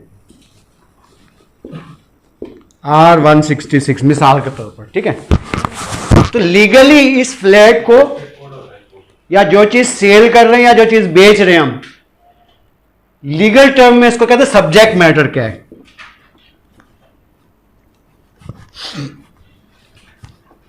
हमने लास्ट डे पढ़ा था कि essentials of contract, offer, acceptance, subject, oblique object matter, ठीक है। तो सब्जेक्ट क्या है, ये फ्लैट खरीद रहे हैं दोनों, एक बेच रहा है दूसरा इस फ्लैट को खरीदा, तो इट इज सब्जेक्ट मैटर। तो पार्टीज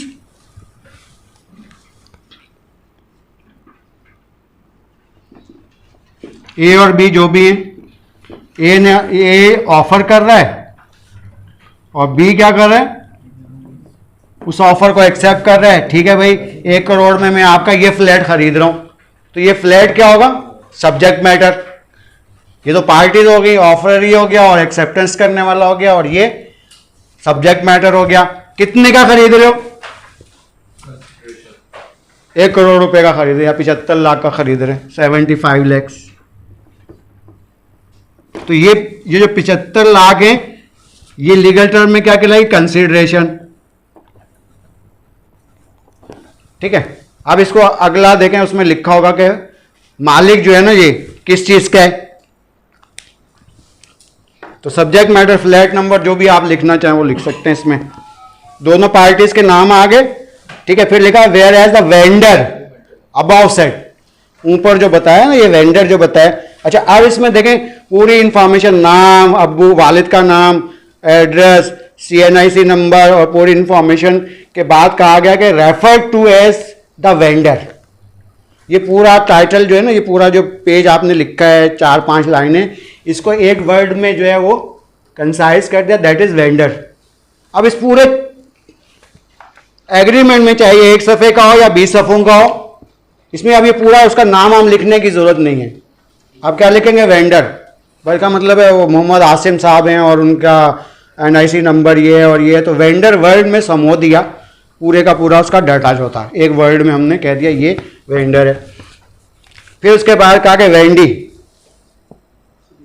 अच्छा एग्रीमेंट, सेल एग्रीमेंट समझ गए ना आप? 75% रियल एस्टेट का कॉन्सेप्ट जो है वो प्रॉपर्टी का कॉन्सेप्ट समझ है, इसको बड़ा अंडरस्टैंड करना है। बाकी चीज़ें जो है वो रेलेवेंसी में आसानी से समझ में आ जाती हैं। आप कह रहे हैं कि ये तो हो गया वन पार्ट 1 लिख देते हैं, कभी 1 पार्ट लिख देते हैं या पार्टी 1 लिख देते हैं, ठीक है। अब कह रहे हैं एंड, आपने बुक नहीं ली, आपके बुक नहीं है, ले लेना तो ले लें, दूसरी ले लें, मसला नहीं है, देख लो फिल करेंगे ना तो फिर याद रहेगा, वरना फिर भूल भाल जाएंगे। अब ये दूसरा बायर जो है उसका क्या नाम है? ये सेकंड में बायर कौन है उसका नाम लिखें, उसके फादर का नाम लिखें, उसका CNIC लिखें। अगर उसके 2 एड्रेसेस हैं, एक CNIC का लेकिन अब वहां रहता नहीं है, PIB कॉलोनी में नहीं रहता, अब वो गुलशन में रहता है, ठीक है। तो PIB के जो पुराना घर था उसका CNIC पे उसने बनवाया था, वहां का लिखा हुआ है, ठीक है। तो वो भी CNIC नंबर भी, CNIC का एड्रेस भी लिखेंगे और नीचे करंट एड्रेस क्या है उसका, अब कहाँ रह रहा है। और अगर आपने ये गलती की कि नहीं लिखा, सिर्फ CNIC लिख दिया, समझ रहे बात? CNIC लिख दिया, बाद में डिस्प्यूट क्रिएट हो गया, कोर्ट नोटिस कहां करेगी? PIB कॉलोनी वाले एड्रेस पे, यही होगा ना, वहां जाएगा कोर्ट का बैलिफ, अरे भाई आज साहब यहाँ पे वो जुनेद साहब रहते हैं, अरे भाई जुनेद साहब 20 साल हो गए यहां से चले गए, अब नोटिस रिसीव नहीं होगा उसको, अब आप घूमते रहो। CNIC का नंबर तो है, CNIC वाला एड्रेस तो है, अब वो कहाँ रह रहा है? गुलशन में कहाँ रह रहा है? इतने बड़े गुलशन में गली गली कहाँ ढूंढोगे? तो ये बड़ी इंपॉर्टेंट बात है कि अगर वो ये कह के नहीं भाई मैं जो है मेरा ये CNIC PIB कॉलोनी का बना हुआ, मैं तो अब गुलशन में रह रहा हूँ, तो गुलशन का एड्रेस लिखें जरूर, करंट एड्रेस लिखें कि अभी कहाँ रह रहे हैं, ताकि कोई मसला हो तो फिर आप कोर्ट का नोटिस, और अगर नहीं लिखा तो फिर वो चक्कर पे चक्कर। नोटिस दोनों जगह पे जाएगा? हाँ दोनों जगह जाएगा, ठीक है। वो फिर आप अपने बैलिफ को बोल देते हैं भाई वहां नहीं रह रहा है, यहाँ चाहे, वो तो फिर बंदा लेकर जाता है ना साथ, उसको पता गुलशन में रह रहा है, तो फिर नोटिस दोनों जगह इशू होगा। अगर अलग सिटी वाले हो, मिसाल के तौर पर लाहौर वाले से लिया है, हाँ मुस्तकिल पता उधर का है, हाँ वो ठीक है, फिर सर पता वहाँ का भी लिखेंगे, यहाँ का भी लिखेंगे। यहाँ कहाँ रह रहा है? कराची में, ठीक है। अगर कराची में रह ही नहीं रहा, वहीं रहता है लाहौर में, प्रॉपर्टी उसकी यहाँ पे है, ठीक है, वो उसको बेच रहा है, तो फिर लाहौर का एड्रेस जो परमानेंट है वो लिखेंगे, ठीक है। यहाँ किराए पे रहता हो, हाँ यही तो जो एक वारदात करते हैं ना, वो किराए पे रहने गायब हो जाते हैं, उसके बाद वो ढूंढ वो बावलपुर से मिला था एक बंदा। इसमें जैसे कि एग्जीक्यूटर, हाँ अभी कर रहे हैं, हाँ अब इसमें कह रहे हैं कि ये सिर्फ ये बंदा खाली जो है ना, ये जिस बंदे का नाम लिखा है इससे एग्रीमेंट कर रहे हैं, ये दोनों आपस में एग्रीमेंट कर रहे हैं, तो ये एग्रीमेंट जो कर रहा है तो ये सिर्फ जो है रेफर्ड एज अ वेंडर, पहले वाले में देखें, where the context to premises is regarding to this one properties related mean and include her legal hairs.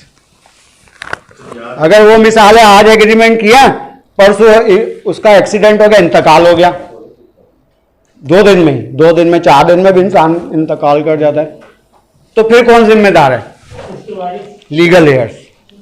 मतलब ये बंदा जो है ना, ये खुद भी जिम्मेदार है, लेकिन अगर ये इंतकाल कर जाता है या कोई दिमाग में चोट लगी, हम लोगों ने यहाँ से सेल करवाई पावर ऑफ अटॉर्नी स्विक सेंटर से, उसी दिन बेचारा जा रहा था उर्दू कॉलेज के सामने, पीछे से कार वाले ने मारा, उसको सर को लगा, वो से इंसेंस हो, उसका जहन ही ख़त्म हो गया। अब वो ना सेल डीड करवा सका तो फिर उसके लीगल हेयर्स को नोटिस करके करवाया वो, लेकिन 3 साल के अंदर ही अंदर। तो कह रहे कि लीगल हेयर जिम्मेदार हैं उसके, एग्जीक्यूटर्स अगर उसने किसी को अथॉरिटी वगैरह दी हुई है, पावर दिया हुआ है, देन ठीक है एडमिनिस्ट्रेटर, अगर अदालत जो है उस इशू से रिगार्डिंग कोई एडमिनिस्ट्रेटर मुकर्रर कर देती है कि भाई ठीक है वो तो बंदा नहीं है यहाँ पे, लेकिन उसका बेटा जो है वो ये एडमिनिस्ट्रेटर जो है वो सक्सेशन के अंदर जो है एडमिनिस्ट्रेटर मुकर्रर कर दे, ये प्रोसीड कर सकता है। सक्सेसर हो गया, ठीक है, अटॉर्नी अगर कोई अटॉर्नी है तब, ठीक है, और रिप्रेजेंटेटिव्स एंड असाइनी, अगर कोई लीगल अथॉरिटी ने किसी को असाइन किया है कि इसके बैंक में पैसे, ठीक है, यहाँ से इसकी जो रिकवरीज हैं वो पेमेंट कर दी जाएं, तो ये अदालती प्रोसीजर के बाद जो है अगर कोई असाइनी भी मुकर्रर करती है अदालत, तो देन वो भी ये काम कर सकता है इस बंदे की जगह पे, ठीक है। इसी तरह से जिसके नाम पे आपने मुंतकिल किया है वो उसके भी यही रेलेवेंसी है सारी कि वो खुद परचेजर या उसके बच्चे या उसका अटॉर्नी या उसका एग्जीक्यूटर या any assignee who is appointed by the court, अदालत असाइनी को अपॉइंट कर देती है, तो वो अब कोई बच्चा है अगर तो कहते कि 18 ईयर से पहले तो वो कोई मुआहदा कर नहीं सकता, ना प्रोसीड कर सकता है, ठीक है। तो फिर अदालत उसका क्या करती है, वारिस गार्जियन मुकर्रर करती है, गार्जियनशिप सर्टिफिकेट देती है, भाई इसका वालिद का इंतकाल हो गया, वालदा का भी इंतकाल हो गया, ठीक है। अब इसका जिम्मेदार कौन है, तो अदालत एक सारे मामू को बना दिया जिम्मेदार, मिसाल है, या चचा को बना दिया, तो वो उसके बिहाफ पे जो है तमाम ट्रांजैक्शंस करते हैं। या आप देखें जो इंडस्ट्री है, इंडस्ट्री के अंदर एडमिनिस्ट्रेटर होते हैं, एक इंडस्ट्री के कई मालिक होते हैं, उसमें 7-8 एडमिनिस्ट्रेटर्स होते हैं, उनमें से किसी का इंतकाल हो जाए तो उसके लीगल हेयर्स से रेलेवेंट जो ट्रांजैक्शंस होती हैं वो फिर इन्हीं के थ्रू होती है। तो इस तमाम के तमाम रेलेवेंसी जो है, लीगल अटैचमेंट जो है वो इसमें बतानी पड़ती है, ठीक है। अच्छा, अब आ गया सब्जेक्ट मैटर, कह रहा है कि ये जो नीचे फ्लैट नंबर लिखा हुआ है ना, ये बेच रहा है, यहाँ पे वो आप लिख के जो प्रॉपर्टी आप खरीद रहे हो या बेच रहे हो, ये भरेंगे नहीं ना, फिर भूल डाल जाएंगे, याद ही नहीं होगा कुछ, इसलिए इसको भरें फिल कर लें। तो ये कह रहे हैं कि whereas the vendor aforesaid is on the date of these present और सीज पॉजेस्ड, कब्जा भी है, उसका हक बनता है, otherwise well and sufficiently entitle and owner, क्या मुकम्मल तौर पर ये जो फ्लैट बता रहे हैं ना, इसका ये वाला बंदा वेंडर जो है ना, यही मालिक है, ये कॉन्ट्रैक्ट में बताना जरूरी है कि जो चीज मैं खरीद रहा हूं जिस बंदे से, वो क्या है, इस चीज का मालिक भी है, ठीक है। तो यहां वो फ्लैट नंबर लिख लें, ठीक है। अब कह रहे हैं where the first part has agreed to sell, कह रहा है बेचने को तैयार है, और सेकंड पार्टी जो है वेंडी जो है he is agree to buy, purchase करना चाहता है उसको, ठीक है। Purchase the same property for the lumpsum amount of rupees 75 lakh, 60 lakh, 50 lakh, 1 crore, जो भी अमाउंट आप लिखना चाहते हैं वो आप इसमें लिख दें।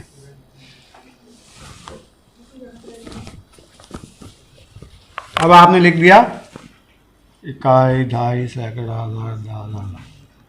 10 लाख, 1 करोड़, ठीक है। इतने का 1 करोड़, ठीक है। इतने का जो है ना, इतने रुपीस का ये वाला फ्लैट जो बेच रहे हैं, सही है।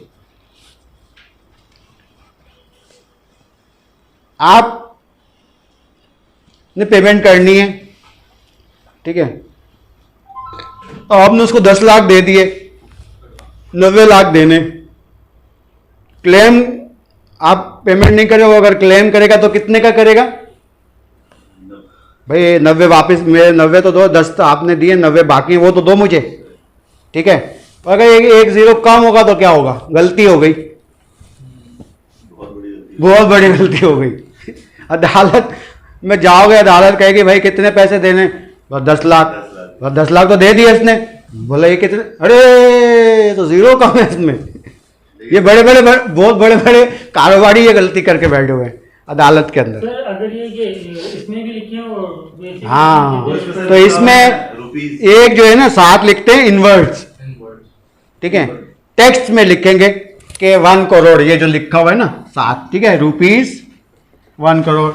तो लीगली जो है कोर्ट सुप्रीम कोर्ट का फैसला है कि ये वाला नहीं पढ़ेंगे, कौन सा पढ़ेंगे, इनवर्ट। इनवर्स पढ़ेंगे। तो ये लिखना जरूरी है, जीरो की गलती नहीं करनी चाहिए, लेकिन हो गई तो उसका लीगल रिमेडी क्या है कि वर्ड में जो टेक्स्ट लिखा हुआ है वो कोर्ट कंसीडर करेगी कि 1 करोड़ है भाई, 10 लाख दिए तुमने।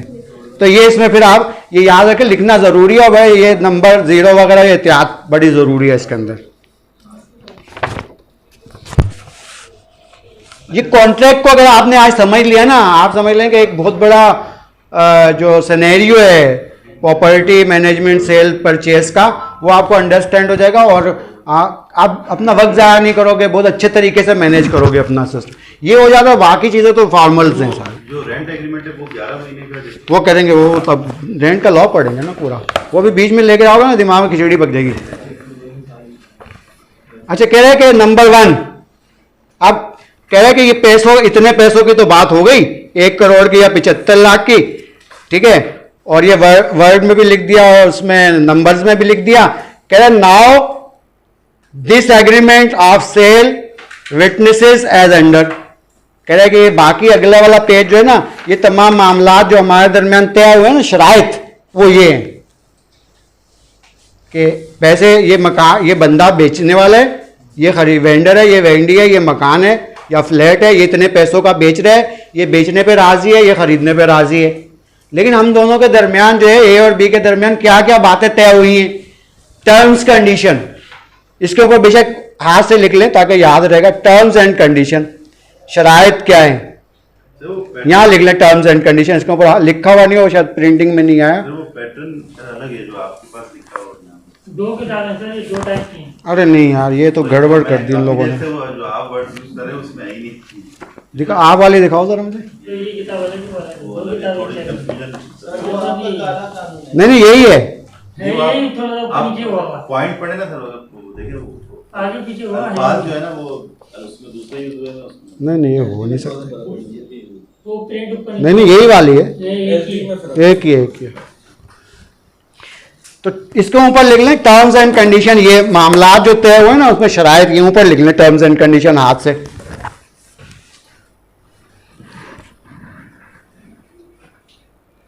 अब ये कौन सा एग्रीमेंट है, फुल एंड फाइनल। तो इसमें पहले वाले में पढ़े जरा क्या कह रहे हैं, that the vendor has received, यहां से पढ़े, Receive the full and final payment of rupees 1 crore जो भी, 1 crore ठीक है। only, therefore the vendor do hereby fully admits and acknowledge. acknowledge and pass separate receipt as well. अच्छा, ये बड़ा इंपॉर्टेंट क्लास है, ये बहुत ज़्यादा इंपॉर्टेंट है क्लास। इसमें लिखा सेपरेट रिसेप्ट, जो पैसे लिए ना उसकी अलग से रसीद भी दी है, अलग से। ये सेपरेट का वर्ड को हाईलाइट कर लें, कई लोग एग्रीमेंट में लिख के ना सो जाते हैं, इसमें तो लिखा हुआ है ना, जज डिसमिस कर देता है, क्योंकि लॉ कहता है कि ये कॉन्ट्रेक्चुअल बाइंडिंग है, लेकिन पैसे जो दिए ना उसकी रसीद अलग होनी चाहिए। अलग रसीद नहीं ली तो ये एग्रीमेंट बेकार है, किसी काम का नहीं है। बेशक ये 500 रुपए के बजाय आपने 1000 वाले पे किया हुआ है, फिर भी किसी काम का नहीं। तो सेपरेट रिसेप्ट, अलग से रसीद देनी है, और रसीद भी कैसी होगी, ऐसे ही नहीं 1 करोड़ वसूल पाए, जज भगा देगा। या वो नीचे स्टेशनरी से लेके आ रहा है। हाँ, वो उस पर लिखा हुआ पैसे वसूल पाए, साइन भी कर दिए, जज ने कहा ये रसीद है, चलो भागो यहाँ से। अरे सर मैंने 1 करोड़ दे, चलो भाग यहाँ से, वो कोर्ट भगा देती है। अब वो कह रहे जज बेईमान है, ऐसा नहीं है। असल में ना हमें अंडरस्टैंडिंग नहीं है ना, हमें लॉ ही नहीं पता, हम इसलिए बड़े बाहर खड़े होकर कोर्ट के बाहर जजों को गालियां दे रहे होते हैं लोग। और भाई जज ने गलती नहीं की तो खुद गलती करके आए और भुगतो। तो separate receipt must be the part of sale agreement. अलग से रसीद नहीं है तो बेकार है ये एग्रीमेंट, 500 के बजाय आप 1 लाख वाले पे कर लो। नहीं मानेगा जज। रिसिप्ट पे दुकान की जो भी आपका एजेंसी है उसका एड्रेस, टेलीफोन नंबर, सारा उसका नाम। हाँ, वही बात करेंगे ना। अभी सिर्फ अपने दिमाग में इतना रखें कि अलग रसीद बनानी है, ठीक है सर। अच्छा जनाब, ये तो आगे बात। अब अगले वाला पढ़ो। The first party assures that the said property is free from all sorts of liens, demands, claims, charges, mortgage, taxes, and any other encumbrances and disputes whatsoever nature. हाँ, कह रहा है कि भाई मसला ये है कि मैं तुम्हें एश्योरेंस दिलाता हूँ, यकीन दिलाता हूँ। सेलर कह रहा है कि मैं यकीन दिलाता हूँ कि मेरी जो जायदाद है ना, इस पर किसी किस्म का कोई कानूनी बर्डन नहीं है इसके ऊपर। लीगल इनकम्बरेंस मतलब होता है कोई कानूनी दबाव, कानूनी बर्डन, लीगल बर्डन नहीं है इसके ऊपर, ठीक है। सेकंड वाली क्लास में, ठीक है, क्या है, फ्रॉम द लीन्स, कहीं मॉर्गेज भी नहीं किया हुआ है। ऐसा होता है ना कि प्रॉपर्टी तो मेरे नाम पे है, लेकिन मैंने किसी से पैसे लेके तो गिरवी रखी हुई है, डॉक्यूमेंट किसी के पास गिरवी रखे हुए मैंने। ऐसा भी तो है ना, कह रहे भाईजान ऐसे करें कि वो बेटे की शादी है 10 लाख रुपए दे दें। अरे भाई तुम वापिस ही नहीं करते हो, पहले वाले का 5 लाख नहीं किए तो अब 10 लाख और कहाँ से करोगे। अरे तो ऐसे मेरे घर के कागज़ रख लें।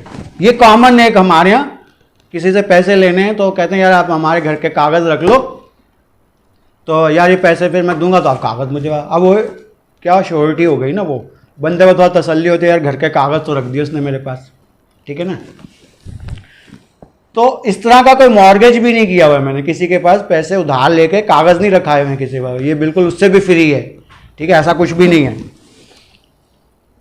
Free from all sort of leans, demands, किसी का कोई क्लेम नहीं है इसके ऊपर, डिमांड नहीं है, कोई किसी इदारे के चार्जेस नहीं है। केडीए की अगर प्रॉपर्टी है तो केडीए का मुझे कोई जो है वो कोई टिकट्स वगैरह, स्टैंप्स वगैरह पे नहीं करनी है, इस तरह का कुछ भी नहीं है। बिजली का बिल मुझे नहीं करना पे, वो भी मैंने पे कर दिया है। मैं जो आज बेच रहा हूँ ना आपको ये, तो ये हर चीज़ से क्लियर है। पानी का बिल, बिजली का बिल। और अच्छा एक ने क्या कहा, उसने कहा भाई बिजली का बिल जो है ना वो 80,000 रुपये आखिरी उन्होंने निकलवा के कहा भाई देखो बिजली का बिल भी मैंने पे कर दिया। पता चला वो जिसने परचेज किया साल के बाद उसके पास जो है 2,60,000 का एक बिल आ गया। बोला वो पुराना वाला जो आपका मालिक जो बेच कर गया है ना, कुंडा लगाया हुआ था यहाँ पे। वो के वाले आजकल यही करते हैं ना, तो इस तरह का भी लिखवा लेंगे भाई केसी का कोई मसला है ना पुराना वाला, तो वो भी तुम्हें भुगतना है, तुम खुद ही पे करना फिर आके। अभी बात करें, मॉर्गेज नहीं किया हुआ, टैक्स कोई नहीं है मेरे ऊपर। प्रॉपर्टी टैक्स का एक नोटिस आ जाता है ना घर में, आप देखते हो लिखा होता है 82,000 रुपये 82,000। तो भाई 82,000 की चीज़ के, अरे भाई 1990 से तुमने नहीं दिया। अच्छा भाई क्या करें, ऐसा है वैसे तो बनता 3,000 है। उनके ऑफिस चले बोले बनता 3,000 है लेकिन आपको 15,000 देने पड़ेंगे, तो मैं आपका क्लियर कर दूंगा। वो ऑफिस वाले जो जब ऑफिस जाओगे आप प्रॉपर्टी टैक्स तो बनता 1,200 रुपये 1,250 रुपये माहाना, इस तरह का फ्लैट वगैरह का होता है। तो एक दोस्त का आ गया वो 82,000 का, वो तो बेचारे टेंशन में आ गए। मैंने कहा चलो चलते हैं देखते हैं। तो सोराब गोट के पास, फेडरल बे एरिया का था, सोराब गोट के पास ऑफिस में गए। तो मैंने कहा यार ये कौन सा तुमने भेज दिया भाई ये 82,000 का। अरे भाई हाजी साहब ने 1990 से नहीं भरा है। बोला अबे 1990 में भाई वो तो इनके वालिद थे, ये तो अब क्या नाम है इनके वालिद अभी भी माशाल्लाह जिंदा हैं। तो कह रहे उन्होंने ही नहीं भरा ना, अब बेटे भुगतेंगे। अब वो बैठे, हमने बोला यार इसको सही करो, क्या करना है कितना। कहने लगे वैसे बनता 3,500 रुपये है, आप हमें 15,000 दे हम क्लियर करें। अब ये हमारे यहाँ डिपार्टमेंटल तो बनता कम है ऐसे ही मुफ्त में। अरे भाई बना के भेज दो। अब 85,000 का नोटिस जाएगा तो बंदा को वहाँ जाएगा ना ऑफिस। 3,000 में कौन जाता है, हम लोग तो जाते ना, छोड़ो यार कौन जाएगा। तो प्रॉपर्टी टैक्स या रेलेवेंट कोई पास्ट का भी, वो 2006 का भी तो वो भी नहीं है। तो ये कमिट कर रहा है, एश्योरेंस दिला रहा है, ठीक है। टैक्सेस एनी अदर इनकम्बरेंस कहते हैं लीगल बर्डन, कोई काम कोई अनसीन, पता ही नहीं आ गया नोटिस, ऐसा भी होता है ना, पता ही नहीं है नोटिस आ गया। अनसीन अगर हुआ कोई लीगल बर्डन तो वो भी ऐसा नहीं है अभी तक। एंड डिस्प्यूट, भाई के साथ भी फड्डा नहीं है। भाई बोले भाई क्यों बेच दिया घर, ये हमने मिल के ख़रीदा था दोनों ने और तुमने अपने नाम से सेल डेट तुमने बेच दिया, ऐसा भी तो होता है ना। तो वो भी डिस्प्यूट भी नहीं है व्हाटसोएवर इन नेचर, किसी किस्म के भी कोई मसले मसाइल नहीं है, ठीक है। अच्छा वो थर्ड वन पढ़ें। That the vendor shall keep vendees indemnify against ये क्या कह रहा है भाई? हाँ, against the charges, rights, claims, losses, and determinants may be cessation due to the concealment of facts or any other defect in the title of the said property. कह रहा है भाई ये वेंडर जो है ना, ये वेंडी को कह रहा है टेंशन नहीं लो, इंडेमनीफाई करना एक कॉमन जुमला बोल रहे होते हैं ना लोग, अरे फिक्र नहीं करो मैं हूँ ना, एक कॉमन जो लोग आपस में डिस्कस कर रहे यार तुम फिक्र नहीं करो मैं हूँ ना, तो ये इस जुमले का क्या मतलब होता है जो लोकल कॉमन डिस्कशन में बोलते हैं लोग? आइन टाइम पे भाग जाऊंगा ऐसे। आइन टाइम पे भाग जाऊंगा तो अभी तो हूँ ना। तो ये लीगल असल में कॉन्ट्रैक्ट का जो है ना, कॉन्ट्रैक्ट एक्ट का ये लीगल टर्म है, लेकिन अगर रिटर्न में होगी तो फिर नहीं भागेगा ना। वैसे जुबान ही बोल रहे तुझे टेंशन ही लो मैं हूं ना, तो पता चला आगे फोन करे मिल ही नहीं रहा। तो इंडेमनीफाई करना ये कॉन्ट्रैक्ट एक्ट का एक टर्म है, कॉन्ट्रैक्ट एक्ट की लॉ में मेंशन किया गया है कि कोई बंदा जो है ना उससे रेलेवेंट कोई जिम्मेदारियां हैं, तो वो अगर खुद एक्सेप्ट कर रहा है कि भाई तुम फिक्र नहीं करो कोई इस तरह का मसला हो तो मैं जिम्मेदार हूं, तो ये क्या कहलाती है? इंडेमनिफिकेशन कहलाती है। और इंडेमनीफाई करना टू सेव अदर, दूसरे को सेव करना, उसका तहफ़्फ़ुज़ उसको देना कि तुम फिक्र नहीं करो मैं जिम्मेदार हूं, ये लीगल टर्म है।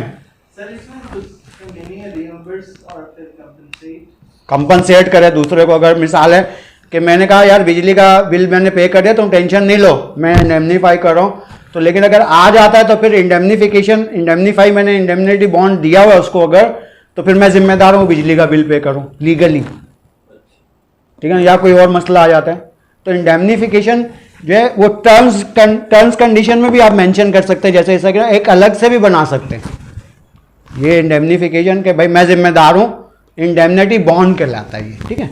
तो ये भी एक किसी को अलग पेपर से 100 रुपये पे बन जाता है वो इसी के साथ एग्रीमेंट के साथ कि भाई आप ऐसा करो एक इंडेमनिटी बॉन्ड भी बना के दो में, ठीक है, जिसमें लिखा होगा कि तमाम मसले मसाइल जो है ना उसका मैं जिम्मेदार हूँ। इसमें पॉइंट लिखा हुआ है तो वो भी सही है, लेकिन एक तसल्ली के लिए ना, अरे भाई तुम टेंशन है मैं इसका इंडेमनिटी बॉन्ड भी बनवा रहा हूँ, वकील जैसे करते हैं। क्लेम तो इससे भी हो सकता है। हाँ इस पे ये है ना, ये तो देखो मैंने बताया कि ये इंडेमनिफिकेशन जो है ये किस लॉ की टर्म है?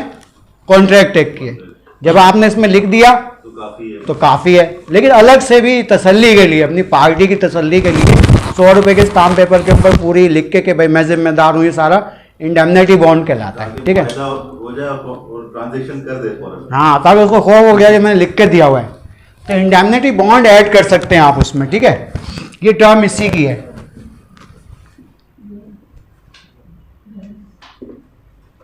इंडेमनिटी बॉन्ड जिसमें ये तमाम चीज़ें लिख के 100 रुपये वाले स्टाम्प पेपर पे अलग से बना दें उसको, और इसमें भी लिखा रहे, एग्रीमेंट में भी लिखा रहे, लेकिन एक अलग से भी बना दें वो टर्म्स कंडीशन जो है उसमें वो उसको तसल्ली हो जाए कि भाई लिखवा लिया इससे सारा कुछ, अरे भाई सारा लिखवा लो इससे, ठीक सर है। एक ऑर्डर के नाम से नीचे लिखे जाते हैं वो इंडेमनिटी ही होती है, मतलब एग्रीमेंट में ऑर्डर्स करके एक एक्स्ट्रा हाथ से भी लिखा जाता है। हाँ वो हाथ से भी लिख सकते हैं, इंडेमनिटी है वैसे। हाँ, लेकिन जो मतलब बड़ी अगर प्रॉपर्टी परचेज कर 4, 5, 10 करोड़ की, तो उसके लिए फिर वो एक अलग से बना रहा ना तसल्ली के लिए अपने क्लाइंट की। तो आप अगर सेल परचेज कर रहे हैं तो आपका क्लाइंट आपसे सेटिस्फाई होगा, भाई मेरे जो कंसल्टेंट था उसने बड़ा पक्का काम करवा के दिया है, वो कहते हैं पक्का काम किया है, वो वकील तसल्ली दे तुम फिक्र नहीं करो मैंने पक्का काम किया है, ये पक्का काम है, सही है। रख दिया घर में तकिए के नीचे, सही है काम, और तो कुछ नहीं करना। आप एग्रीमेंट पे साइन हो गए दोनों पार्टीज के, गवाहों के भी हो गए, तो अब वो रख दिया, सो गया, हाँ ठीक है भाई साइन हो गए। तो फिर अगर कोई डिस्प्यूट हुआ अदालत जाओगे तो अब अदालत क्या कहेगी? अदालत कहेगी एग्रीमेंट दिखाओ। आपने कहा सर ये रहा एग्रीमेंट, जज देख के जो है वो क्या कहेगा। ये एग्रीमेंट स्टाम्प पेपर पे बना हुआ है, 2 गवाहों के साइन है, सेलर बायर के भी साइन है, ठीक है। और बस ये एग्रीमेंट है, लोगों के ध्यान में ये एग्रीमेंट है, क्योंकि स्टाम्प पेपर पे हुआ पक्का काम करवाया था। पक्का काम का एक लफ्ज़ यूज़ करते हैं ना, पक्का काम करवाया था, ये पक्का काम है पक्का काम। नहीं क्या क्या कच्चा है इसमें भी, क्या कच्चापन है? सर नोटिस पब्लिक से सर की हाँ नहीं, अभी एक आवाज़ आई, बिल्कुल पक्का है। बताओ बेटा जी। ये बिल्कुल पक्का है। अच्छा बिल्कुल पक्का है। तो अगर जज के पास आप रखोगे, जज के पास जाओगे, सर मैंने 1 करोड़ रुपए दिए हैं, अब ये फ्लैट मेरे नाम पे ट्रांसफ़र नहीं करके दे रहा बंदा। सर पक्का काम है ना, कुछ नहीं होगा। सर वो रसीद हाँ रसीद नहीं लगी थी उसमें। ये तो आगे की बात है, अभी तो यही मसला है। तो पक्का हुआ ना। हाँ, ये वेंडर के साइन, ये 2 गवाहों के विटनेसेस के साइन है, ठीक है। जज देखेगा, जज कहेगा वो दरवाज़ा है वहीं से बाहर चले जाओ। क्यों सर? अरे भाई ये आपका एग्रीमेंट अटेस्टेड ही नहीं है। लीगल फॉर्मेलिटीज़ जो हैं वो भी तो फुलफिल करनी है। तो अटेस्टेशन, जब आपने एग्रीमेंट बना लिया तो उसकी 2 कंडीशन है। अथेंसिटी डिक्लेयर, लीगल अथेंसिटी डिक्लेयर करने के लिए you have an option of attestation and attestation या रजिस्ट्रेशन, रजिस्टर्ड भी करवा सकते हैं आप। तो 2 सेंस हैं आपके पास कि इसको अथेंटिक बनाना है, डॉक्यूमेंट को लीगली अथेंटिसिटी डिक्लेयर करनी है, यू मे अटेस्ट इट या रजिस्टर्ड करवा लें। अटेस्टेशन का कॉन्सेप्ट क्या है? कहते हैं भाई अटेस्ट करवा लो सिटी कोर्ट से। नोटरी पब्लिक का स्टैम्प। वो आपने लास्ट टाइम अथॉरिटी किसके पास है इसकी? अटेस्टेशन की अथॉरिटी कौन है? हाँ यही तो मसला है। ये जो मैं कह रहा हूँ दिमाग में रखिएगा, अथॉरिटी कौन है? Notary public. नोटरी पब्लिक का क्या होगा? ये एक, नोटरी पब्लिक क्यों कहते हैं? हाँ नोटरी पब्लिक क्यों कहते हैं? ये अथॉरिटी इसको दी किसने है? वो जो बाबा बैठा हुआ है सिटी कोर्ट का, आप लेकर जाते हैं, क्या करते हैं वो जेब से मोहर निकालते हैं, लगा देते हैं, ठीक है, और उसके ऊपर लिखा होता है नोटरी पब्लिक, बीच में उसका एक लाइसेंस नंबर लिखा होता है, सर्किल के अंदर उसकी जो मोहर होती है उसमें उस बाबा के उस पर एक नंबर पड़ा होता है, जो भी उसका रजिस्ट्रेशन नंबर होगा ऊपर उसकी मोहर लगाता है, वो साइन कर देता है, ठीक है। लेकिन उसकी लीगल फॉर्मेलिटीज़ भी हैं, ठीक है ना, कि नोटरी पब्लिक के पास जब आप जाओगे एग्रीमेंट लेके, तो हमारे यहाँ तो ये है, आपका कॉन्सेप्ट खत्म हो गया ना, मोहर निकालते लगा के चलो जाओ भाई हो गया टेस्ट, लाओ 10 रुपये 20 50 100 जो भी आपने देने दे दिए। लेकिन ये लीगल रिस्पॉन्सिबिलिटी जाती है, और वो बाबा जो नोटरी पब्लिक है ना उसके ऊपर जाती है जिम्मेदारी सारी। सर वो तो खाली स्टैम्प पे भी स्टेट स्टैम्प लगे होते हैं, नोटरी खाली स्टाम्प पेपर पे भी ये नोटरी स्टाम्प पेपर के अलावा आप NIC जैसे जॉब वगैरह के लिए जाते हैं ना, तो वो आप शनाख्ती कार्ड की कॉपियाँ टेस्ट करवाते हो, अपना मैट्रिक का सर्टिफिकेट, इंटर का अटेस्टेशन करवाते हैं। लेकिन अटेस्टेशन बेसिकली जो है वो भी एक लाइक का रजिस्ट्रेशन एक्ट के तरह की जिम्मेदारी है बाबा की। वो आपसे कहे कि अच्छा भाई शनाख्ती कार्ड अटेस्ट करवा रहे ना, कहेगा ओरिजिनल दिखाओ, देख के करेगा कि बिल्कुल नोटरी पब्लिक में मैं विटनेस कर रहा हूँ कि मैंने इसका ओरिजिनल मैट्रिक का सर्टिफिकेट देख के इस पर मोहर लगाई है। वो जो मोहर लगा रहा था वो अपनी वो स्टेटमेंट है उसकी जो उसने वहाँ जमा कराई है रजिस्ट्रेशन ऑफिस के अंदर, जो जमा करवाई हुई है कि जो भी काम करूँगा मैं कानून के मुताबिक करूँगा। कानून का क्या है कि मैंने जो अटेस्ट करूँगा उसका ओरिजिनल देख के करूँगा, सेम कॉपी टू ओरिजिनल लिखते हैं ना, CTC सर्टिफाइड ट्रू कॉपी है ये उस डॉक्यूमेंट की जो मैट्रिक का सर्टिफिकेट है। तो अब वो ऐसा करते नहीं है, वह मोहर लगा। लेकिन अगर कोई लीगल ऑथेंटिक बंदा होगा तो वो मांगते हैं, अरे भाई वो लाओ कहाँ ओरिजिनल दो, चेक करेंगे। हाँ पूरा फॉर्मेलिटीज़ फुलफिल करते हैं लीगली। लेकिन अगर नहीं करते तो तब भी रिस्पॉन्सिबिलिटी उन्हीं पे जाती है कि अगर कोर्ट बुलाएगी उनको कभी, अब जैसे एग्रीमेंट आप लेकर जाएं सेल एग्रीमेंट, ठीक है, तो कहेगा भाई ये किसने, कौन है भाई बेचने वाला कौन है, बोला भाई जुनैद साहब है, जुनैद साहब कहाँ हैं? और वो तो नहीं है, चलो भाग जाओ, वो नहीं करेगा, उसको बुला के लाओ, उसका स्टेटमेंट रिकॉर्ड करेगा, हाँ भाई मैंने बेचा है, हाँ भाई तो ये आपका नाम क्या है? सलीम साहब। सलीम साहब आपने ख़रीद लिया, कितने पैसों का ख़रीदा है? ये 75 लाख का। पूरी इन्फॉर्मेशन लेके अटेस्ट करेगा। ये लीगल रिस्पॉन्सिबिलिटी है उसकी अकॉर्डिंग टू लॉ। समझ में आ रही बात? अब ये बाबा को, जो नोटरी पब्लिक बाबा बैठा है सिटी कोर्ट में, उसको ये मोहर किसने दी है कि तुम मोहरे लगाते रहो बैठ के वहाँ पे? जहाँ उसने स्टेटमेंट दिया अपने आप को रजिस्टर्ड करवाया है, वो था वो इदारा जिसने उनको दिया। लेकिन इसकी लीगल ऑथेंटिसिटी क्या है? लीगल कॉन्सेप्ट क्या है नोटरी पब्लिक का? ये बाबा की मर्जी। ये जी हुकूमत की तरफ से एक मतलब एक अच्छे किरदार वाला ठीक है। कैंडिडेट- मैंने आपने एक मुआहदा किया, मुझे और आपको पता है सही। भाई, मैंने बेचा, आपने ख़रीदा है, 75 लाख का एक एग्रीमेंट बन गया, मुझे और आपको सिर्फ पता है, इनको भी नहीं पता, ठीक है, अमान साहब को भी नहीं पता, किसी और को नहीं पता। जबकि मेरे और आपके दरमियान जो मुआहदा हो रहा है, मैं किस रियासत में रह रहा हूँ, स्टेट में रह रहा हूँ, पाकिस्तान की, तो पाकिस्तान की रियासत को भी तो पता होना चाहिए ये क्या हो रहा है इस मुल्क के अंदर। तो वो रियासती नुमाइंदे के तौर पर हाँ, तो रियासत क्या करती है? नोटरी पब्लिक जो है वो एक रिस्पेक्ट के कॉन्सेप्ट में, जो पढ़े लिखे लोग होते थे पहले, उनको एक मोहर देते, भाई आप रियासत विटनेस ऑफ स्टेट बन जाए, रियासत का गवाह, कि अब स्टेट को, पाकिस्तान की स्टेट को पता चल गया मैंने और आपने मुआहदा किया है।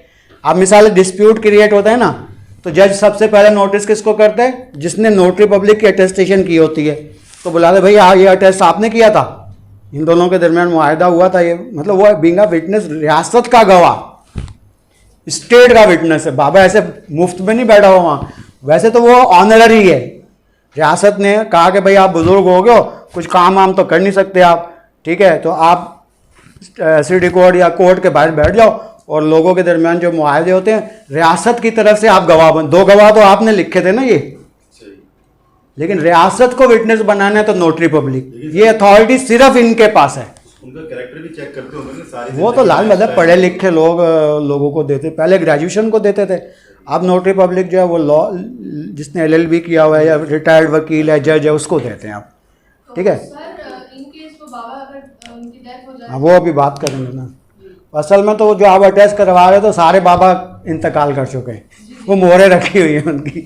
ये थोड़ा बताइए। हाँ, ये बता रहा हूँ ना, ये तो इसीलिए तो इस टॉपिक को मैंने छोड़ा। वो फिर आगे अच्छा, अब आप समझ गए कि notary public is a witness of state. Notary public बाबा क्या है? लीगली रियासत का गवाह है, कि रियासत को हमने बता दिया कि मैंने और आपने मकान बेचा है, क्योंकि हम किस ज्यूरिस्डिक्शन में रह रहे हैं? पाकिस्तान की ज्यूरिस्डिक्शन, पाकिस्तान की हद में रह रहे हैं, तो पाकिस्तान का नोटरी पब्लिक अथॉरिटी बंदा बाबा नोटरी पब्लिक गवाह बनेगा, देन तो फिर रियासत को पता चल जाएगा, ठीक है। बाबा ने अटेस्ट कर दिया तो अब बाबा गवाह बन गया। अगर डिस्प्यूट होगा तो कोर्ट उसको नोटिस करती है, उसका लाइसेंस नंबर है ना, उस मोहर लगेगा ना लाइसेंस नंबर, वो नोटिस भेजेगी रिकॉर्ड रूम में कि भाई ये नोटरी पब्लिक को, बाबा को बुलाओ, अदालत बुला रही है। वो उसको कहते हैं भाई आप फलाने दिन जज साहब ने बुलाया आपको, वो जाते हैं बताते हैं हाँ भाई हुआ था नहीं हुआ था, जो भी मामला आते हैं, तो वो विटनेस करते हैं। तो वो लाइसेंस जो होता है वो फॉरएवर होता है या उसकी भी मुद्दत होती है? वो रिन्यूअल है 3 इयर्स का, 3 साल के बाद रिन्यू कराना पड़ता है। बाबा तो ऑलरेडी रिटायर होते हैं। हाँ, वो तो रिटायर्ड होता है, लेकिन ये नोटरी पब्लिक अथॉरिटी है ना,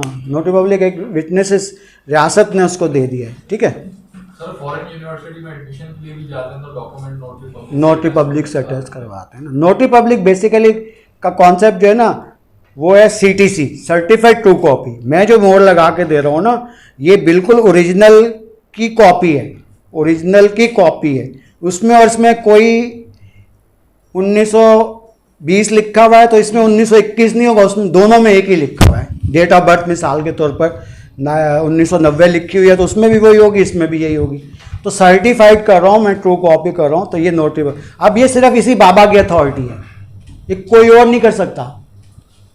कभी कभी हमारे पास में होता है जी, सिविक सेंटर में भी मिले। हाँ हाँ, वो इसमें भी कुछ बैठे हुए हैं ना बुजुर्ग। ट्रांसलेशन भी यही करते हैं ना इसको? नहीं, ट्रांसलेशन देखो ज़रूरी नहीं है कि ये करें, इनको सिर्फ मैं जो बात कर रहा हूँ सर नोटरी पब्लिक की, ठीक है सर। ठीक है। ये बहुत पढ़े लिखे भी बड़े लोग हैं इसमें, नोटरी पब्लिक जिन्होंने लाइसेंस लिया हुआ है, वो ट्रांसलेटर भी हैं, निकाह नामे और दुनिया का मुख्तलिफ फ्रेंच लैंग्वेज के ट्रांसलेटर हैं, मुख्तलिफ लैंग्वेज अरबी के हैं। ट्रांसलेशन को अटेस्ट भी यही करते हैं ना। हाँ वो बिल्कुल बिल्कुल ये सेम मीनिंग सेम वर्ड है ना। मतलब सीटीसी का आप कॉन्सेप्ट बिठा ले दिमाग में कि नोटरी पब्लिक जो है CTC certified true copy same as to original, जिसमें मैं मोहर लगा रहा हूँ ना सेम वही है जो ओरिजिनल है।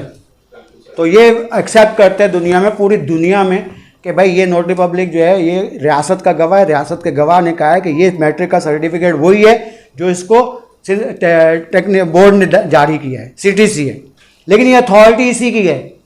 अब आपको कोई कहे कि भाई ये डॉक्यूमेंट एग्रीमेंट है, सेल एग्रीमेंट, ये जो है आप हमारे पास अक्सर लोग फ़ोन करते हैं ना, कोई अटेस्टेशन के लिए भेज देता है सिटी कोर्ट किसी बंदे को, तो साथ साथ जो है वो एक जुमला बोल रहे थे, यार किसी जज से करवा देना, किसी मजिस्ट्रेट से करवा देना टेस्ट। अरे भाई एक दोस्त ने भेजे डॉक्यूमेंट्स, फ़ोन कर यार ऐसा करना किसी मजिस्ट्रेट से करवा देना। मुझे पता था मजिस्ट्रेट की अथॉरिटी नहीं है, ये उसकी पावर ही नहीं है ना, पावर नोटरी पब्लिक की है। चीफ जस्टिस भी नहीं कर सकता। चीफ जस्टिस हाँ अगर स्पेशली अवार्ड किया जाता है राइट 17 ग्रेड से करवा लो, जैसे सर्टिफिकेट्स वगैरह का 17 ग्रेड के जो प्रोफेसर्स वगैरह हैं या जो कॉलेजेस के प्रिंसिपल्स वगैरह हैं, अब्दुल्ला कॉलेज हो गए ऐसे, हाँ वो स्पेशली परमिट किया जाएगा तो वो बंदा कर सकता है। बाकी नोटरी पब्लिक का जब वर्ड आप यूज़ करेंगे तो फिर आप समझ जाओ कि फिर चीफ जस्टिस की भी अथॉरिटी वो नहीं है, मजिस्ट्रेट बेचारा वो क्या करेगा। ठीक है, तो वो मुझसे नाराज़ होने लगे कि मैंने यार कहा था किसी मजिस्ट्रेट से करवा देना। अरे मैंने बोला भाई अब तुम्हें समझाऊं कैसे मैं, ये मजिस्ट्रेट की अथॉरिटी नहीं है, चीफ जस्टिस भी नहीं कर सकता, ये यही बाबा कर सकता है, इसी की अथॉरिटी है। कानून की किताब में लिखा हुआ है कि नोट अटेस्टेशन और ये सारी जो अथॉरिटी है ये कौन सी है, नोटरी पब्लिक है। उसके हम लोग का कॉन्सेप्ट ये है ना कि अगर बड़ी सीट पे बैठा हुआ है तो वो ज्यादा पावरफुल है। अब वही ना, इसका डिफरेंस बताइएगा कुछ इस तरह कि का वो एक होता है 17-18 ग्रेड के अफसर से करवा लो और नोटरी, ये अलग अलग कॉन्सेप्ट लोगों को देखें समझ में नहीं आता। आपका जो रेलेवेंट असाइनमेंट या इशू है ना वो है सेल एग्रीमेंट हो गया, रेंट एग्रीमेंट हो गया, power special power of attorney हो गई, जो आपसे रिलेटेड तमाम डॉक्यूमेंट्स जो प्रॉपर्टी रिगार्डिंग है, ये सारे के सारे डॉक्यूमेंट अथॉरिटी नोटरी पब्लिक है। इसमें 17 grade 20 grade 22 grade chief justice chief of army staff किसी की अथॉरिटी नहीं है, वो करेंगे तो गलत है। अब मिसाल है आपने एग्रीमेंट बनाया नोटरी पब्लिक के बजाय जो है वो डिप्टी कमिश्नर से करवा लिया, पड़ोस में रहता था, बोला यार चलो कमिश्नर साहब से ही करवा लेते, डिप्टी कमिश्नर ने कर दिया। ठीक है, अब डिस्प्यूट क्रिएट हुआ, आपने अदालत में जमा कराया, क्या होगा आपके साथ? है ही वाला, जज बोले भगा देगा, जज कहेगा कि भाई ये तुम्हारा अटेस्टेशन ही गलत है। सर एक चीज है, सुन ले पूरी सुन लेना कि अटेस्टेशन ही गलत है, तो आपका एग्रीमेंट गलत है, एग्रीमेंट गलत है तो अदालत में आ नहीं सकते हो आप, अनइन्फोर्सेबल हो गया, वाइड कॉन्ट्रैक्ट हो गया, अटेस्टेशन गलत है। बोला क्यों सर, ये कमिश्नर साहब ने किया है। बोला भाई कमिश्नर का चीफ जस्टिस करे तो उसका भी गलत है, क्योंकि अथॉरिटी किसकी है, बाबा नोटरी पब्लिक को, बाबा जो बैठा सिटी कोर्ट में बाहर मोड़े लगा वही कर सकता है। सर जी जी एक तो हम रेंट एग्रीमेंट जो बनाते हैं 11 मंथ्स का बनाते हैं, तो उसको भी नोटरी पब्लिक से करवाना जरूरी होता है। जब हमको उसको रजिस्टर ही करना है तो 11 महीने की क्यों हम 2 साल की बना दें? हम वो तो 11 देखो 11 महीने की इसलिए बनाते हैं ताकि इसको रजिस्टर ना करना पड़े ना। अटेस्टेशन करवा अभी बैंक सकते। में जाते हैं मिसाल तो फिर अकाउंट खोले तो वो बोलते हैं एग्रीमेंट की कॉपी लाओ, एग्रीमेंट की कॉपी 11 महीने की ले जाते हैं तो कहते हैं रजिस्टर्ड नहीं है। हाँ 11 महीने की तो होती ही नहीं है रजिस्टर्ड, तो हम क्यों करें रजिस्टर्ड? इसीलिए तो 11 महीने की बनाई। तो बैंक्स के ऐसा उसमें ये तो नहीं लिखा हुआ कि उसको रजिस्टर करवाना जरूरी है। नहीं जरूरी है ना सर। हाँ तो फिर उनका लॉ है ना सर। लेकिन सर उनका तो लॉ है, जब लॉ में ही नहीं है कि रजिस्टर की जरूरत नहीं है, इसीलिए तो 11 महीने की है, तो ऐसा क्यों है? नहीं ये तो कहना चाह रहा हूं। देखें अब ये 11 मंथ का जो कॉन्सेप्ट है ना, ये लोग इसलिए करते हैं कि रजिस्टर्ड ना करवाना पड़े। अगर रजिस्टर्ड करवाएंगे तो मसला क्या है, हालांकि मसला ये अथेंटिसिटी ज़्यादा क्लैरिफाई हो गई, लेकिन 1% आपको जो है वो साल का जितना रेंट पे कर रहे हो ना, मिसाल 10,000 रुपये महाना है, ठीक है, एक साल में 1,20,000 हो गए, 1,20,000 का 1.5% आपको जो है स्टैम्प ड्यूटी को पे करनी पड़ेगी रजिस्टर करवाने के लिए, और अगर अटैच करवाओगे तो 50 रुपये। अटेस्ट नोटरी पब्लिक से अटेस्टेशन होती है, सिर्फ रजिस्ट्रेशन नहीं होती। नहीं 11 मंथ की नहीं होती, 12 महीने का किया तो रजिस्टर्ड करवाना हो गया ना। सर मैं ये कहना चाह रहा हूँ, नोटरी पब्लिक से जो आप स्टैम्प लगाते हैं, that's called just an attestation, हाँ, registration. Only it is a concept of attestation. Registration अगर करवानी ना तो रजिस्ट्रार करेगा, नोटरी पब्लिक बाबा नहीं कर सकता। मैं वही कहना चाह रहा था, that is just attested copy ना। अटेस्टेड है, अटेस्टेड सीटीसी है, certified, but it is permitted by law कि आप कर सकते हैं, एग्जाम्पशन है आपके पास। आप रजिस्ट्रेशन नहीं कर 1% 1.5% अगर आप पेमेंट करोगे तो 12-14 हज़ार रुपये बन जाएंगे। उसके वो आपको चालान जमा कराना होगा, फिर आपका रजिस्टर्ड होगा। रेंट एग्रीमेंट भी, रेंट एग्रीमेंट का एनुअल जो है पेमेंट करनी पड़ती है। तो अब आपने जो है अटेस्ट करवा लिया, तो अटेस्टेशन भी एज अ ऑप्शन दिया हुआ है आपको कि आप अटेस्ट करवा ले, कोई मसला नहीं है, ठीक है। तो अटेस्टेशन नोटरी पब्लिक करेगा। अथेंसिटी तो रजिस्ट्रेशन की है ना, वो रजिस्टर्ड मल्टीनेशनल कंपनीज बैंक वगैरह रेंट पे लेते हैं ना, वो रजिस्टर्ड करवाते हैं सारा ये सारा। तो अटेस्टेड जो है वो आपको परमिटेड है। अथॉरिटी नोटरी पब्लिक है, और नोटरी पब्लिक जो है वो सिर्फ जो है वो बाबा ही कर सकता है। इसके अलावा चीफ जस्टिस भी करवा लो, उससे भी बेकार है। मजिस्ट्रेट से करवा लो, किसी से नहीं करवानी, सिर्फ नोटरी पब्लिक की अथॉरिटी है। ये तो क्लियर होगी बात। तो अब आपका जो डॉक्यूमेंट था आपने इसको अटेस्ट करवा लिया, ये मोड़ लग गई, ठीक है सर। तो ये आपका एग्रीमेंट जो 3 पेजेस का है, इस पर नाम वाम आ गया, इसके टर्म कंडीशन आ गई, सिग्नेचर्स आ गए, ठीक है। अटेस्ट करवा लिया। अब इसमें क्या कमी है अभी बाकी? अगर ये आपने लेके रख दिया, ठीक है, इसमें लिखा हुआ है कि मैंने ये मकान या फ्लैट 75 लाख का ख़रीदा है, सारी पेमेंट कर दी मैंने इस बंदे को, ठीक है, सब कुछ कर दिया, सही है, और ये मैंने गवाह भी डाल दिए, ये दोनों के साइन भी हो गए, ये मैंने अटेस्ट भी करवा दिया। तो स्टैम्प ड्यूटी के टिकट वगैरह भी लगते हैं? हाँ, नहीं सेल एग्रीमेंट पे नहीं, सेल एग्रीमेंट 500 रुपये का स्टाम्प पेपर है, वो भी आपने लिया, 500 का ले लिया, ठीक है। अब ये रख दिया, तो इसमें अभी क्या खामी क्या है, कमी क्या है? सर इसकी कॉपी जमा करनी वो जमा भी करा दी, चलो काफी साल जमा कराने पड़े। अखबार में इश्तिहार भी दे दिया। तो कॉपी कहाँ जमा करनी पड़ेगी? अब क्या इसमें कमी है? अब ये आप ले जाओ अदालत, अदालत ये तो मांगेगी पड़ेगी, हाँ भाई ये जुनैद साहब ने बेचा, सलीम साहब ने ख़रीदा, फ्लैट नंबर R1 116, ये 75 लाख का बिका, ये इसने बेच दिया, इसने ख़रीद लिया, इसने ख़रीद लिया, इसने बेच दिया, ये साइन हो गए, ये 2 गवाह हो गई, अटेस्टेड हो गई, ठीक है। और स्टैम्प के ऊपर सिग्नेचर्स हो गए, रसीद। हाँ अभी हाँ, ये उधर ही तो जा रहा हूँ। अब यहाँ तक तो है, जज अब आपसे और क्या मांगेगा? रसीद मांगेगा सर, कहेगा भाई अच्छा ठीक है, आपने 75 लाख लिखे हैं ना, स्टैम्प रसीद। हाँ। ये 75 लाख रुपए ये आपने उनको दे दिए?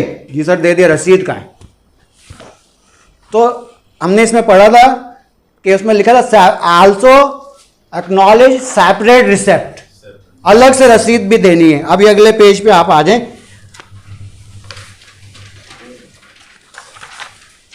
रिसेप्ट वाला ना इसी बुक में। अच्छा, एक अदालत में ये पेश कर दिया, तीनों पेजेस, जज ने कहा रसीद का है। तो जिस बंदे ने ख़रीदा था उसने एक पे ऑर्डर की कॉपी, फोटो कॉपी निकाली, कहा सर ये रही। जज ने कहा कि रसीद, भाई पैसे जो दिए उसकी रसीद का है? कहा सर ये लें सर।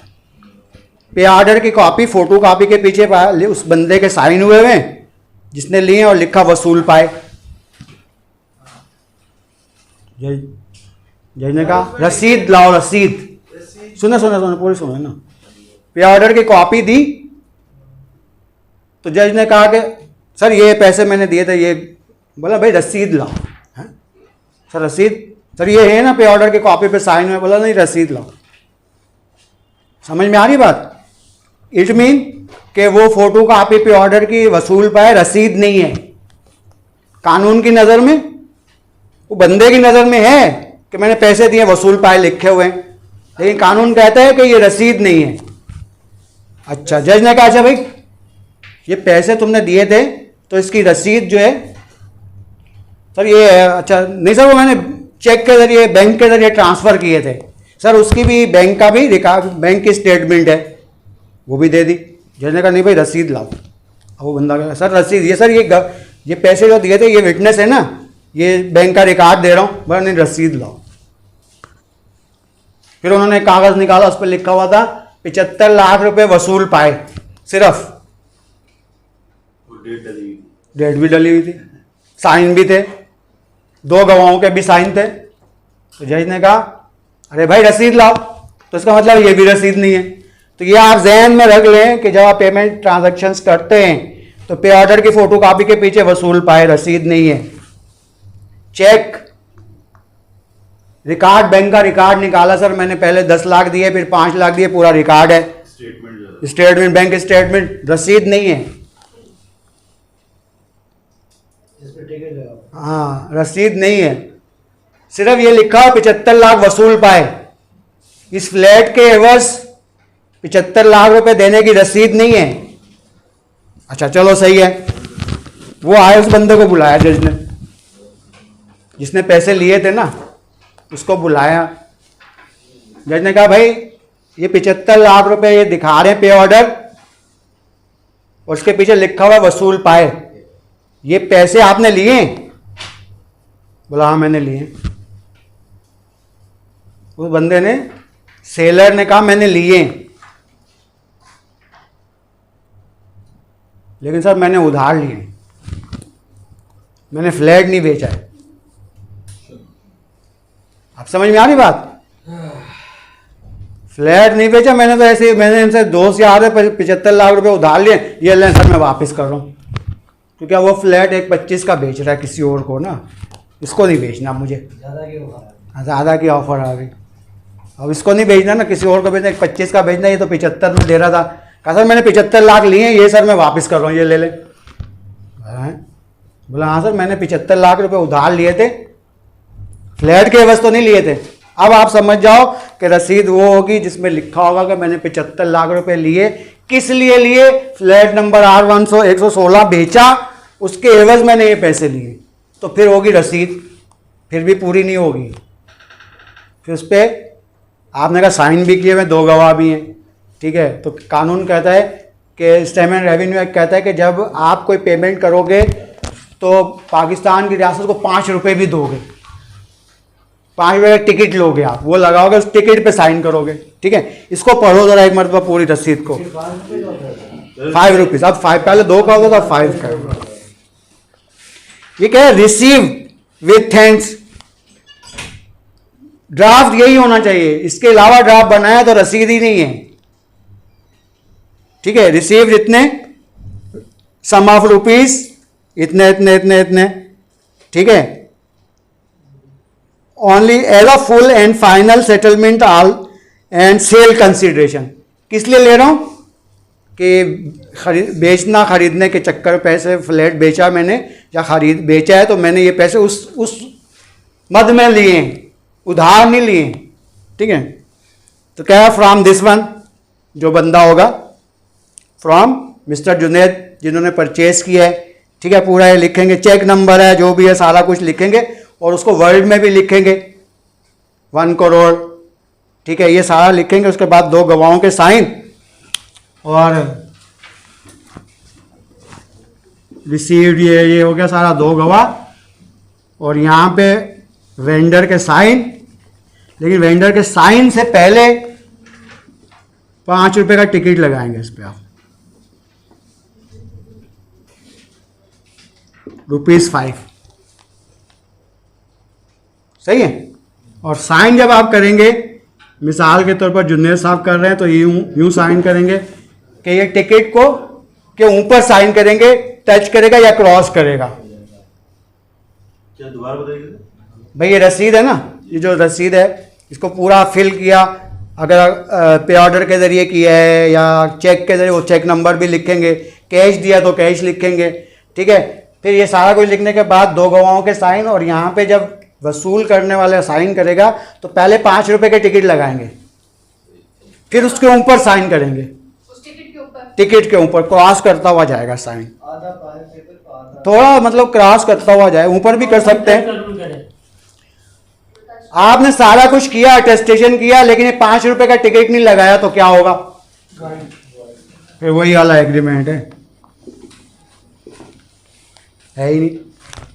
कितना मतलब आप कह सकते हैं इसको सेंसेटिव इशू है ये। यानी एक गलती भी अब भाई ये गलती है ना, वो 1 करोड़ रुपए आप कैसे लोगे? अदालत तो भगा देगी आपको कि रसीद ही नहीं है आपके पास। और रसीद अगर आप कह रहे हो ये रसीद है, तो कानून की जो चश्मा लगा के डॉक्टर साहब है वो जज साहब बैठे हुए हैं, उसमें ये रसीद नजर नहीं आ रही।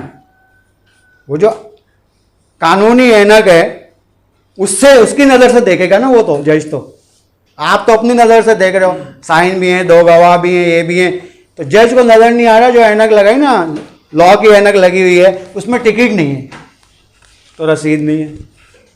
तो रसीद रिसेप्ट एक्नॉलेजमेंट जो कहते हैं सेपरेटली एक्नॉलेज बाई वेंडर ने एक्नॉलेज किया, अलग से साइन दिया, उसका भी स्टेटस लीगल स्टेटस होना चाहिए।